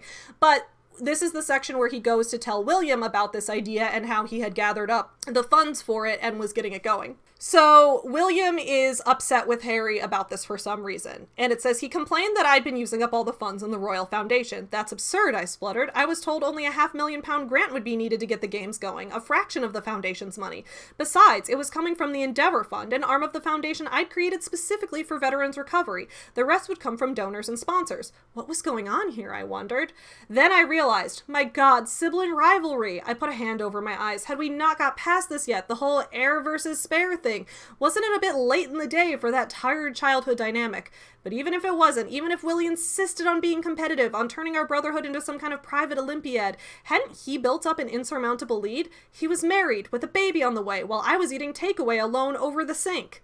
I understand that in this moment he's comparing himself to William and is having trouble with the fact that he's like struggling to find the one to get married to, and he like desperately wants to become a father, and William's about to become a father and he's feeling a little bit of that jealousy. But I wasn't a fan of the way that he ascribed the jealousy to William as well. Is it possible that William was feeling jealous about this Invictus Games thing that Harry was starting up, and that William wanted to be more of a part of it than he was? It's possible. Was there a sibling rivalry element in here? The heir and the spare dynamic still?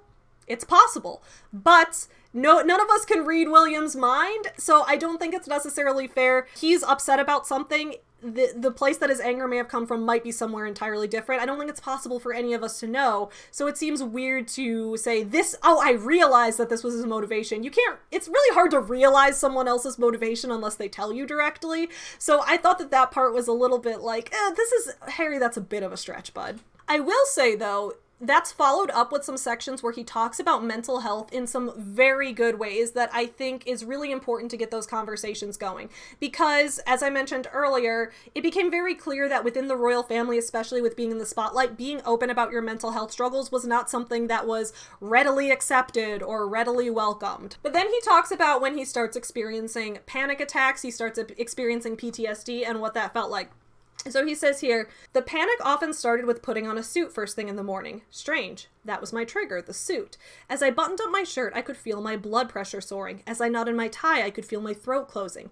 By the time I was pulling on the jacket, lacing the smart shoes, sweat was running down my cheeks and back. So I thought that that was interesting, describing the physical sensations of what a panic attack starting feels like. It felt very relatable, and I always appreciate when people who write memoirs that talk about struggles with mental health do so in detail, because I think it really does connect with the reader. I don't think he did it in such detail that it would make anyone super uncomfortable, though again, I can't read any of your minds. I've dealt with a lot of mental health issues and that didn't make me uncomfortable at all.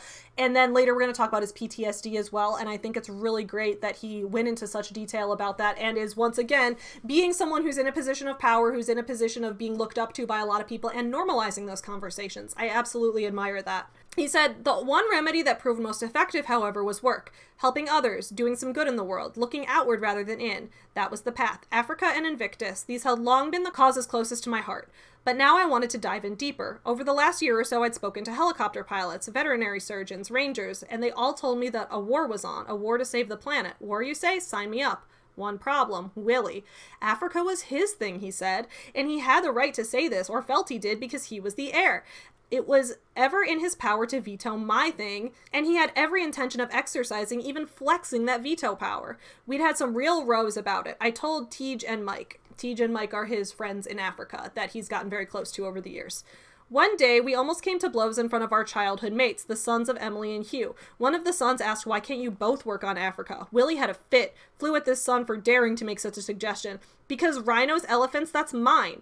It was also obvious he cared less about finding his purpose or passion than about winning his lifelong competition with me. Over several more heated discussions, it emerged that Willie, when I'd gone to the North Pole, had sadly been resentful. He'd felt slighted that he hadn't been the one invited. At the same time, he also said that he'd stepped aside gallantly, that he'd permitted me to go. Indeed, he'd permitted all my work with wounded soldiers. I let you have veterans, why can't you let me have African elephants and rhinos? I complained to Tej and Mike that I'd finally seen my path, that I'd finally hit upon the thing that could fill the hole in my heart left by soldiering. In fact, a thing more sustainable, and Willie was standing in my way. They were aghast. Keep fighting, they said. There's room for both of you in Africa. There's need for you both. So this is another situation where I'm like, okay, I'm not sure how much of this was Harry talking about his flawed perspective at the time that he disagrees with now, because when people reflect and show where they're wrong in the past in a memoir, it's not always explicit, like, I realized I was wrong at this time on this day when this thing happened. It's often more subtle than that, woven into their thought process, where it's like, I was thinking this, and then this thought came to mind, and you see more of a stream of consciousness type of approach to it. But here, it didn't really come across that way to me, and it's possible that I'm misreading it, but this came across to me as him genuinely believing still to this day that Prince William, his older brother, really did treat charity as like, that's my thing versus that's my thing. That he really did treat charity work not as like work for the greater good, but as work for himself and his own image. And maybe he did. Again, I don't know. It's entirely possible that Prince William is a selfish asshole. I wouldn't be surprised. However, it does also feel here like he is ascribing motivations to him without much to back it up. If this had been a scene with explicit dialogue where we could see the fight between him and William play out, like he presented the idea to William and William responded with these words and he reflected on it and wondered if this is what he meant and he asked them this as a follow-up and then William said this and we got it back and forth to see that play out and then see what Harry's thinking as this goes along and his tug of war kind of with whether or not a certain motivation would be Harry's or would be William's motivation, then we could, as readers, kind of draw our own conclusions of what's going on and compare and contrast that with what Harry was feeling at the time. But instead, we only get Harry's summary of it, which is saying William thought that was his thing and he was jealous and all of this, and it really doesn't feel correct. When I'm saying it doesn't feel correct, I'm not saying that Harry's account of it is wrong. He obviously knows his own brother better than I do, by far. But what I am saying is that it feels a little weird to be ascribing motivations to other people in the memoir, and it makes the narration feel a bit unreliable in these parts. I didn't really like the writing of that. So now we're getting into the part where he and Megan first meet. I think his and Megan's story of meeting is pretty cute. I think they are very relatable as a couple. When I say relatable, I don't mean in the sense that, like, we can relate to the lifestyle that they've lived, but I mean in terms of just the way they interact with each other. I liked getting to see the very human elements of how they were first attracted to each other, how their first dates went, the mishaps that happened, all those little anecdotes and stories I thought really did build up into a strong relationship for them, and I really do like them together a lot. I think they're wonderful. Harry first met Megan when he was like scrolling through Instagram, and they had a mutual friend, I guess, and the mutual friend was hanging out with Megan while she was in London for a visit, and he saw her and thought she was really cute and really funny in the Instagram video that they put up, and he was like, oh, hey, who's that girl? She's cute. And she was like, oh, that's my friend Megan. I can introduce you guys. And then they went on a first date, and they just had a lot of really strong chemistry. They had the same sense of humor. They had a lot of the same interests in terms of like the types of travel they like to do, the types of charity work, their similar missions in life. They just seemed like a good match for each other, and I really am genuinely happy about them together. And again, I'm a biased simp for Megan because she's so beautiful and I'm so in love with her, and I would give up the royal life for Megan too, okay? She's that beautiful. But we start to then go into these struggles with them having these cultural differences between the British and the American. And a lot of times, you know, you might think British and American culture is relatively similar on a global scale. We have the same language roughly, like there's some words that are different in each language, but for the most part, British English and American English are extremely similar. We have a lot of the same, you know, types of, like, just the way that our cultures work are very similar. Although I will say I watched the Great British Bake Off a lot, and the biggest moment of culture shock I had was when I watched the episode where they made Mexican food, and it hit me that there really isn't Mexican food in the UK. Like, the US borders Mexico, we have Mexican food everywhere, and it's fantastic, okay? I love Mexican food, one of my favorite types. But I'm like, in the UK, they grow up not eating tacos. They grow up, like, people on that show were struggling to pronounce guacamole. I was like, oh, excuse me, you didn't grow up eating this every day? And then I'm like, wow, I feel bad for you guys. That was the first moment that I truly felt, wow, the British are very different from us. Anyway, so Harry and Meghan are getting to know each other, and he's noticing that some of her mannerisms, the way she talks to him, the way she directly states her emotions versus the way British people are often a little more covert and say things in ways that are, you know, you have to infer a lot more, that there is a little bit of a cultural difference there, which is then going to foreshadow into a much larger problem in terms of what the press views of Meghan, thinking that she's obnoxious, when in reality it really is just like a cultural misunderstanding.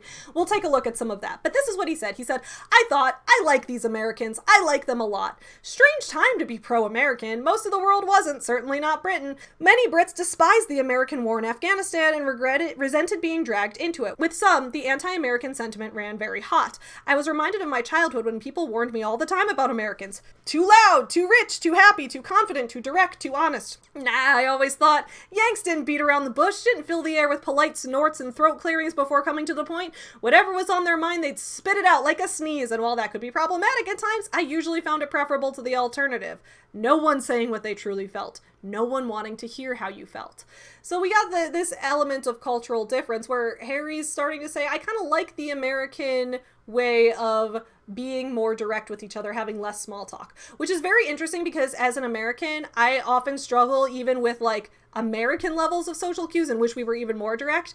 And then people talk to me about how like Finland, for example, is a culture where people are extremely direct with each other and they don't often have a lot of emotional inflection in their voice. They just state things, and a lot of Americans even can find them to be very rude, but really that's just a different thing. It's like a different level of that where it's like British people finding Americans to be very rude because we have more of a direct culture of communication. I always think that analyzing the ways people communicate and the ways that leads to misunderstanding and conflict is so interesting, because I think that a lot more conflicts in this world than we realize do stem all the way back to the way that we have different communication styles and that people view the world differently because they communicate differently.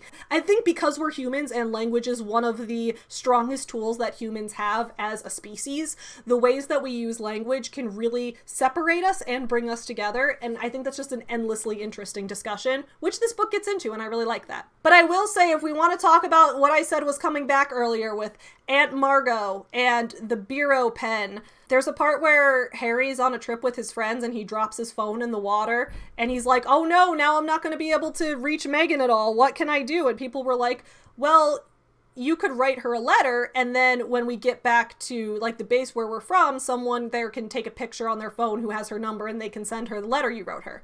So he's like, okay, I need a pen. And someone's like, I have an EpiPen. And he's like, no, I need a pen. I need a Bureau. Where can I get one? And he's like, oh shit. There actually came a time when I would have needed it. You won this one, Aunt Margot. I thought that was a cute little callback. I don't understand why he couldn't just send Megan a text from someone else's phone though. I think it was just written to call back to the pen thing.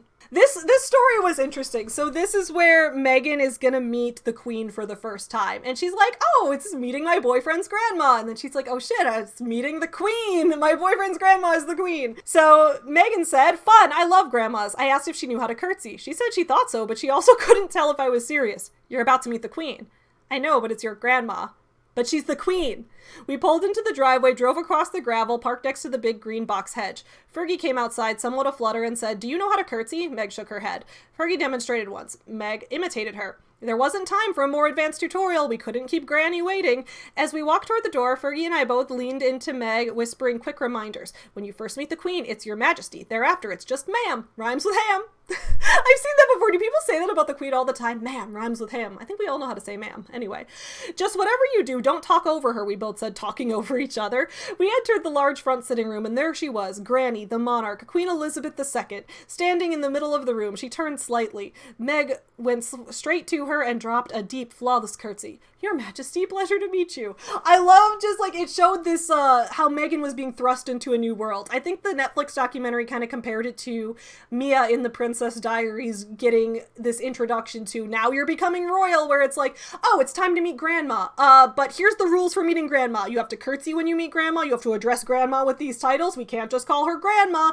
Things like that. But then from there, we start to get into the ways that Harry sees the press starting to harass Megan and how that reminds him both of the ways that the press harassed him throughout his life and him seeing parallels to the harassment that his own mother faced. And then as we get into these examples of harassment that Megan faces from the media, a lot of people in the royal family are sympathetic to it, but don't care enough to stop it. And the reason being, they all had to suffer through it. So this is where that theme of kind of abuse cycles comes back. When someone experiences something, there's a cycle that perpetuates that.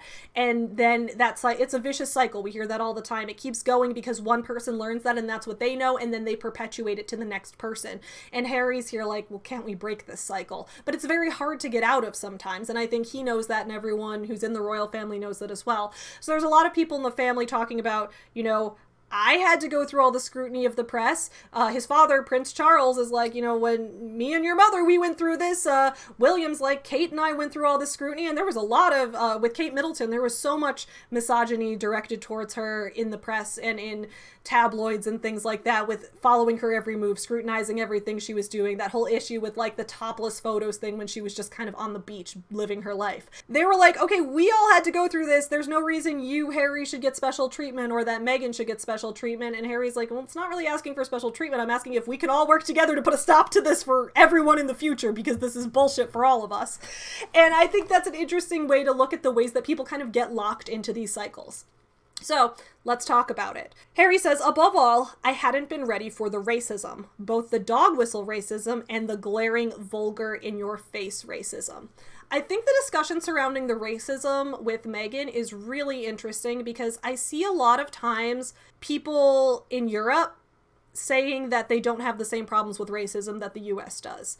And I'm not here to say that the US doesn't have problems with racism, because we do. We have huge problems with racism in the US, especially in specific parts, specific communities, and things like that. But I don't think it's fair to act like racism is a US exclusive problem. I think a lot of European countries, especially England, because England is so white and does have such a high percentage of a white population, and especially when we're looking at the black population, that population is so small. I think a lot of times a lot of people can go through life not thinking about racism or not having to deal with it head on, especially if they are white. Whereas in the US, yes, the US still has some issues with places being segregated or places being predominantly this race or predominantly that race, but we are a lot closer together and we are a lot more intermingled than a lot of other countries are. And because of that, I think racism issues we can see a lot more clearly happening in the US. We often see those racial conflicts happening directly, whereas in these countries, they can kind of put on the blinders and ignore that those issues are happening. And then people will say, okay, I've seen people on Twitter even being like, oh, the UK is a lot like the US, but with less racism. And I'm like, less racism? I don't know about that, okay? You guys have plenty of racism to go around, trust me. And I think we really started to see that come out in this case, where a lot of people could say, you know, we're not racist, but also never having to actually deal with race issues regarding racism around the world, so never having to actually put those beliefs to the test and being able to just kind of say it in words only and leave it there. Now that there was the royal family, that Prince Harry was planning to marry someone who was not only American, who wasn't British at all, who wasn't even European, but also who was half black, a lot of people were starting to be like, well, this is something we haven't seen in the royal family. Is this going to bring too big of a change to the royal family? What about the royal bloodline? And all of this racism started coming out of the woodwork. A lot of people have brought up, Meghan Markle is a very light-skinned black woman. She could pass for white under certain circumstances, and I think that that even speaks even more to, like, the extent of, I don't know, like, they found out that this woman was half black, and from there, all this racism came out of the woodwork. I've heard people bring up issues of, like, well, what if someone in the royal family had married a dark-skinned black woman? Would this have been even worse? Potentially it would have. So it's just like really kind of astonishing to see this all come to the forefront. And I think Harry and the ghostwriter did a great job in this book of detailing exactly what some of those racist attacks were and how bad they got. So let's take a look. The Daily Mail, as we all know, the Daily Mail. As much as you should not trust a hoe, even more than that, you should never trust the Daily Mail. It is not a reliable source. The Daily Mail took the lead. Its headline, Harry's girl is almost straight out of Compton. Subhead, gang-scarred home of her mother revealed. So will he be dropping in for tea? So the whole straight out of Compton thing, I think a lot of us know the song Straight Outta Compton, right? The whole idea being that, like, Compton is this area that people categorize as, like, ghetto. Whereas Meghan, they were saying she was almost straight out of Compton because she's from Los Angeles, she's from the LA area, and that's where Compton is, too. LA is a very big place. She has even come on the record saying, like, no, I'm not from Compton. I'm not even from a town adjacent to Compton. But even if I were, like, what's wrong with being from Compton? Does that change my ability to be part of the royal family? Like, this attack is straight up, it's a racist dog whistle. It's saying, it's trying to portray the fact that this woman is a woman of color and saying, well, clearly she's from this ghetto area. When in reality, not only is she not, but second of all, even if she were, that wouldn't say anything about her as a person. This was purely just racism. Another tabloid jumped into the fray with this jaw-dropper. Harry to marry into gangster royalty? That's a straight, like, what the fuck? My face froze, my blood stopped. I was angry, but more ashamed. My mother country doing this to her, to us? Really? This is a place where, again, because this whole book kind of deals with the themes of, like, Harry going from this place of being sheltered and being in this privileged bubble and slowly learning about the realities of the world and slowly having to question everything he thought he knew. And that's kind of where he's getting to with the royal family at this point, where he's like, okay, I've always been in favor of Great Britain. I've always loved my country. I'm the royalty of that country. I have to love my country. This is my country. Even when he was in the military, he's like, yeah, I'm fighting for England. I believe in our country. He said over and over again how much he believes in it. He's like, I have patriotism. I love my country. And now he's like, my country is doing this. I can't believe they're doing this. And it's opening his eyes to being like, wow, how could I have been so stupid to be ignorant of these things all along? And it's time to learn. It's time to become better and grow as a person. And again, I think that is something that people really do need to normalize. As if its headline wasn't disgraceful enough, the Mail went on to say that Compton had been the scene of 47 crimes in the last week alone. 47, imagine that. Never mind that Meg had never lived in Compton, never even lived near it. She lived half an hour away, as far from Compton as Buckingham Palace was from Windsor Castle. But forget that. Even if she had lived in Compton, years ago or currently, so what?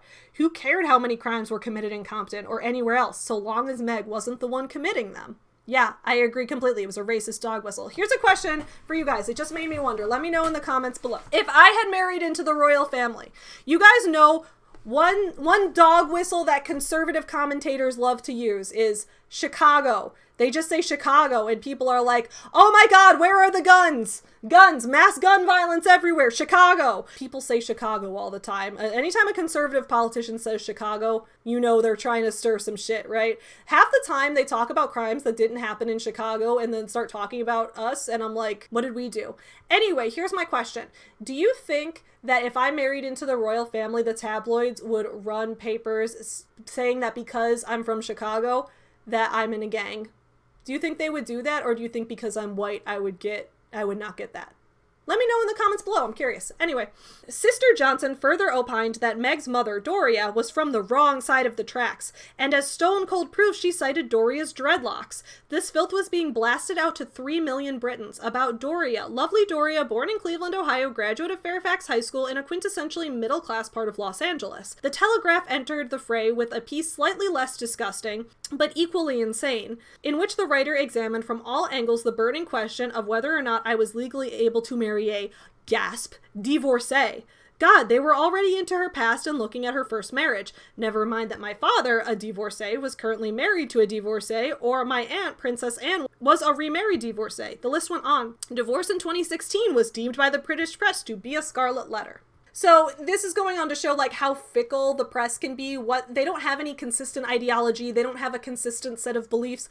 Their set of beliefs is always what will make the most dramatic story.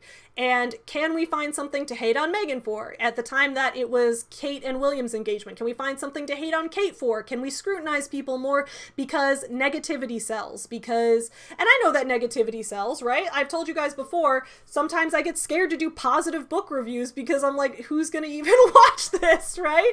Although I was pleased to see that a positive book review is still the most viewed video ever on my channel, which is the Jeanette McCurdy video. But I sometimes worry about that. I think a lot of people do, and I think that's where this whole idea of negativity in the press comes from. If we bully people harder, we will make more money, we will get more ad revenue, we will get more advertisers, we will get more readers, we will sell more subscriptions. And so at the end of the day, there is no clear ideology. It's not like, oh, being divorced is bad. Being divorced is good when it's profitable for the story for divorce to be good.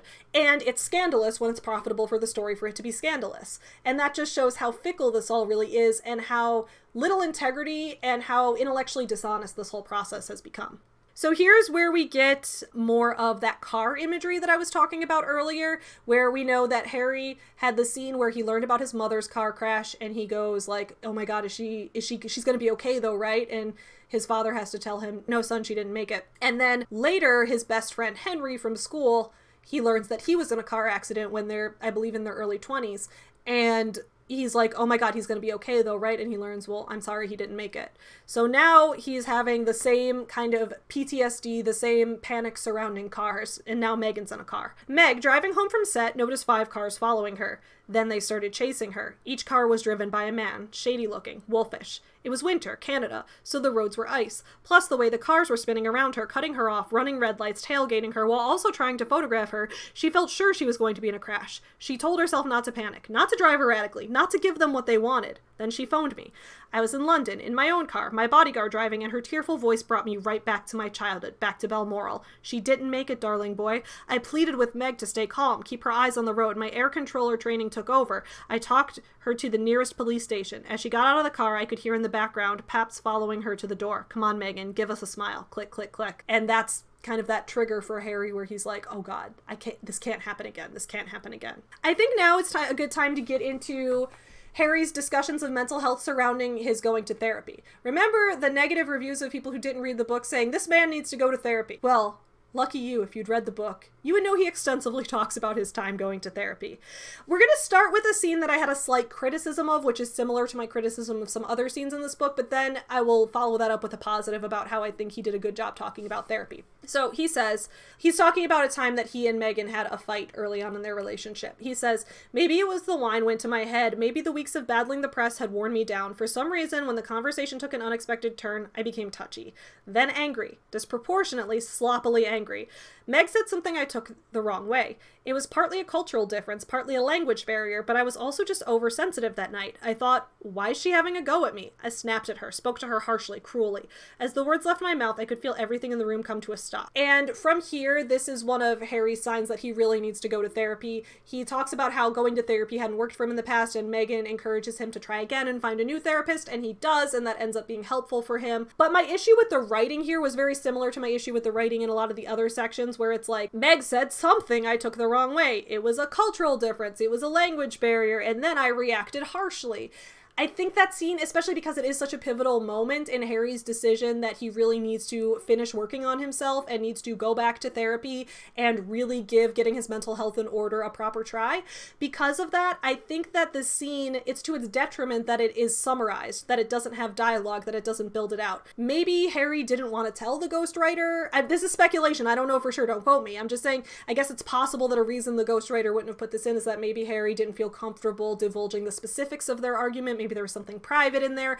I don't know, but it did also make for a disappointing scene to me as a reader, because I was just thinking like, okay, what was the language barrier? What was the cultural difference? Because later in the story, we do really see a lot of those barriers where Megan is treated as if she's rude and harsh with people when she's actually just more direct, because that's a more American cultural thing to do. And there is a cultural barrier that's more of a misunderstanding than anything malicious. We see that a lot. So I think that could have fed into that narrative here to say, okay, what actually happened? What was the misunderstanding? What did Harry take the wrong way? I think the scene would have just been more impactful. He says, Meg walked out of the room, disappearing for a full 15 minutes. I went and found her upstairs. She was sitting in the bedroom. She was calm, but said in a quiet, level tone that she would never stand for being spoken to like that. I nodded. She wanted to know where it came from. I don't know. Where did you ever hear a man speak like that to a woman? Did you overhear adults speak that way when you were growing up? I cleared my throat and looked away. Yes, she wasn't going to tolerate that kind of partner or co-parent. That kind of life. She wasn't going to raise children in an atmosphere of anger or disrespect. She laid it all out super clear. We both knew my anger hadn't been caused by anything to do with our conversation. It came from somewhere deep inside, somewhere that needed to be excavated, and it was obvious that I could use some help with the job. I've tried therapy, I told her. Willie told me to go. Never found the right person. Didn't work. No, she said softly. Try again. And that's when he decides to go back to therapy. And I think the therapy scenes, I know I said I wasn't going to do this, but I'll draw one more comparison to Jeanette McCurdy's book, okay? I think like in that book, the therapy scenes are really well done here because it really does portray therapy as something that is beneficial, but can also be emotionally difficult to go through. It shows the ups and downs of going through therapy, but it shows it in a way that is ultimately beneficial, but it doesn't sugarcoat it as this quick fix either. I think both books did a really good job of showing the realities of how working on your mental health is an ongoing process. So let's talk about Harry's discussions of therapy. He says, she waited for me to begin, but I didn't know where to begin. So I began with my mom. I said I was afraid of losing her. She gave me a long, searching look. She knew, of course, that I'd already lost my mom. How surreal to meet a therapist who already knows part of your life story, who's possibly spent beach holidays reading whole books about you. Yes, I've already lost my mom, of course, but I'm afraid that by talking about her now here to a perfect stranger and perhaps alleviating some of the pain of that loss, I'll be losing her again. I'll be losing that feeling, that presence of her, what I've always felt as her presence. The therapist squinted. I tried again. You see, the pain, if that's what it is, that's all I have left of her. Some days the pain is the only thing holding me together. And also, I suppose, without the pain, well, she might think I've forgotten her. That sounded silly, but, well, there it was. And I think that was a really nice way to look into that, to look at that entire process of therapy. I don't want to keep this video is getting so long, so I'm not going to keep, I'm going to quote one more part that I think was really impactful, but I do want to summarize really quick that what happens next as Harry is getting ready to marry Meghan, he's told that he has to ask the Queen for permission first, and at first he's like, what kind of What kind of grown man has to ask the queen for permission? And then he learns about his Aunt Margot, the one he'd had kind of a complicated relationship with, about how when she wanted to get married, she had to ask, I forget who was in power at the time, she had to ask them, and they refused to give her permission to marry the person she wanted to because that person had been divorced before. And he was like, okay, but like, my mom and dad have been divorced, like Camilla's been divorced, all these people have been divorced, and like, I know Megan's been divorced, but I hope that that's not gonna ruin things. Why wasn't Aunt Margot allowed to get married to someone who was divorced? And they were like, well, whoever makes the decision, they might have a different opinion. You just got to go with it. And it showed like how little control people have over their lives within the royal family, and how much the person who is at the top of the chain just kind of gets to dictate everything. What they say goes. It's really unfair. And it was also a moment where he once again, much like the current press about this book is acting as if he was completely mean to his Aunt Margot. No, he wasn't. Like, again, this was a moment where he was like, I do feel that connection with her. Like, I wish that we had gotten to bond more over some of these shared experiences that we've ended up having. So here's one of the sections that I think is really important to talk about as we get towards the conclusion of this video. Towards the end of the book, as Harry's starting to have more issues with his family, he reaches this point where his father starts to say, I don't know if I'm going to have the money to support you and Megan in whatever you choose to do. He's like, I'm supporting William and Catherine right now, and we're gonna run out. I just might not have the budget for it. And this kind of makes Harry angry. And I think this is one of the things that a lot of people were like, this man is privileged. He has the royal family fortune. Why should he complain about not being supported by his father as a man in his late 30s? And I think these couple sections start to detail really well why that's kind of a really unfair assessment of what's going on here. So let's talk. Pa didn't financially support Willie and me and our families out of any largesse. That was his job. That was the whole deal. We agreed to serve the monarch, go wherever we were sent, do whatever we were told, surrender our autonomy, keep our hands and feet inside the gilded cage at all times, and in exchange, the keepers of the cage agreed to feed and clothe us. Was Pa trying to say that our captivity was starting to cost him a bit too much? Besides which, how much could it possibly cost to house and feed Meg? I wanted to say, she doesn't eat much, and I'll ask her to make your own clothes if you like. It was suddenly clear to me that this wasn't about money. Pa might have dreaded the rising cost of maintaining us, but what he really couldn't stomach was someone new dominating the monarchy, grabbing the limelight, someone shiny and new coming in overshadowing him and Camilla. He'd lived through that before and had no interest in living through it again. I couldn't deal with any of that right now. I had no time for petty jealousies and palace intrigue. I was still trying to work out exactly what to say to Granny. So in this moment, I'm thinking, like, first of all, it did that thing where it's like ascribing motivations to his father, Prince Charles, and I was like, I'd rather you didn't ascribe motivations. You didn't say, oh, it wasn't about that. It was really about this. Maybe he could say, like, I wondered if it was really about this. That's something that pains me to this day to wonder about. But like to say, I know it was really about this, I just don't really, that's a thing. And maybe it's a personal preference thing. I don't like when people ascribe motivations to others. But I will say what I really do like about how this was written was how he pretty much blatantly details, no, I'm not asking for money and that you support me because I'm like some kind of deadbeat. I'm asking that you support me because that was kind of the deal of me going along with all of this royal family stuff. And here is the quote from towards the end of the book that I think really kind of summarizes this. Maybe money sits at the heart of every controversy about monarchy. Britain has long had trouble making up its mind. Many support the crown, but many also feel anxious about the cost. That anxiety is increased by the fact that the cost is unknowable. Depends on who's crunching the numbers. Does the crown cost taxpayers? Yes. Does it also pay a fortune into government coffers? Also yes. Does the crown generate tourism income that benefits all? Of course. Does it also rest upon lands obtained and secured when the system was unjust and wealth was generated by exploited workers and thuggery, annexation, and enslaved people? So that's yet again a part where he's like, this is a very complicated situation. I can see why this whole royal family thing, he's starting to become disillusioned with the whole idea, saying like, I see why some people support this, but also I can see why this is ridiculous. So when his father cuts him off, he says, more, after a lifetime of rendering me otherwise unemployable. I felt fatted for the slaughter, suckled like a veal calf. I never asked to be financially dependent on Pa. I'd been forced into this surreal state, this unending Truman show in which I almost never carried money, never owned a car, never owned a house key, never once ordered anything online, never received a single box from Amazon, almost never traveled on the underground, once I'd eaten on a theater trip. Sponge, the papers called me, but there's a big difference between being a sponge and being prohibited from learning independence. significance. After decades of being rigorously and systematically infantilized, I was now abruptly abandoned and mocked for being immature, for not standing on my own 2 feet. And I think that quote really, I think that's the one we're going to end on from the book, because I think that really sums up where the conflict in this comes from. That it's not as simple as saying, we shouldn't listen to him whine because he's so privileged, because he's lived in a palace, or I guess his grandmother's lived in a palace, but because he's come from this family of wealth and means. That doesn't mean that the emotional turmoil he's went through isn't very real. It doesn't mean that his life is going to be easy from here on out, because he was basically groomed for this role his entire life. When you put a child in the spotlight that early on and teach a child that this is their role, this is the only thing they're ever going to know, you're basically priming that child to not have any other skills. And because of that, Harry's saying, like, yeah, part of the deal of you getting to mold me into whoever you wanted me to be was that I was going to get the financial benefits from this, because I'm basically unemployable now. Like, I don't have any other skills. This is who you created me to be, and so now you're going to support me in being that, and if you're not, it's not wrong of me to be upset about it. And I think I'm glad that he explained it that way. I'm glad he got the chance to tell his story. Despite the fact that this book has gotten a lot of 1-star reviews on Goodreads from the haters and some 5-star reviews from the stans to combat that hate, I am actually sorry to report that this book was actually a 3.5-star read for me, which I'm probably going to round up to 4 stars for my Goodreads review. The truth of the matter is, most books aren't as amazing or as horrible as people like to make them out to be.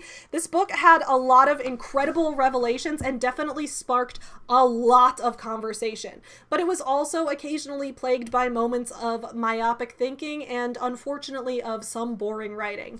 But I'd say that the information presented in this book and some of the strong themes and motifs present in the writing far outweigh those negative moments, hence the 4-star rating. Overall, I will say that, yes, I am a fan of Meghan, and while I still wouldn't consider myself any kind of expert on the royal family, I do think that Harry was perfectly within his own rights to forge a life for himself outside of the path that was laid out for him. And above all, I think this book should be a part of a larger conversation about the way media outlets exploit children for profit. The more and more accounts I read of former famous children who are now struggling with their mental health, the more important I think it is that we have regulations around minors and their consent to appear in media. And I know that this happened across the pond, as they say, but I hope that one day we can kind of see a global world at large where children's rights to privacy are more protected. I'm very curious what you all thought about this book. Please let me know in the comments below. I have a lot more books that I'm working on reading for you guys right now, and I will be back to putting out 3 videos starting next week, so get ready for that because there is so much more to talk about. I will see you guys again then. In the meantime, don't forget to support small businesses, and don't fuck snowmen and get your penis frostbitten. Have a great start to your Friday. Bye! Get you some nuts. There was lots of memes. Makes me wonder if I should pick up lesbianism. Chicago. You guys asked for it.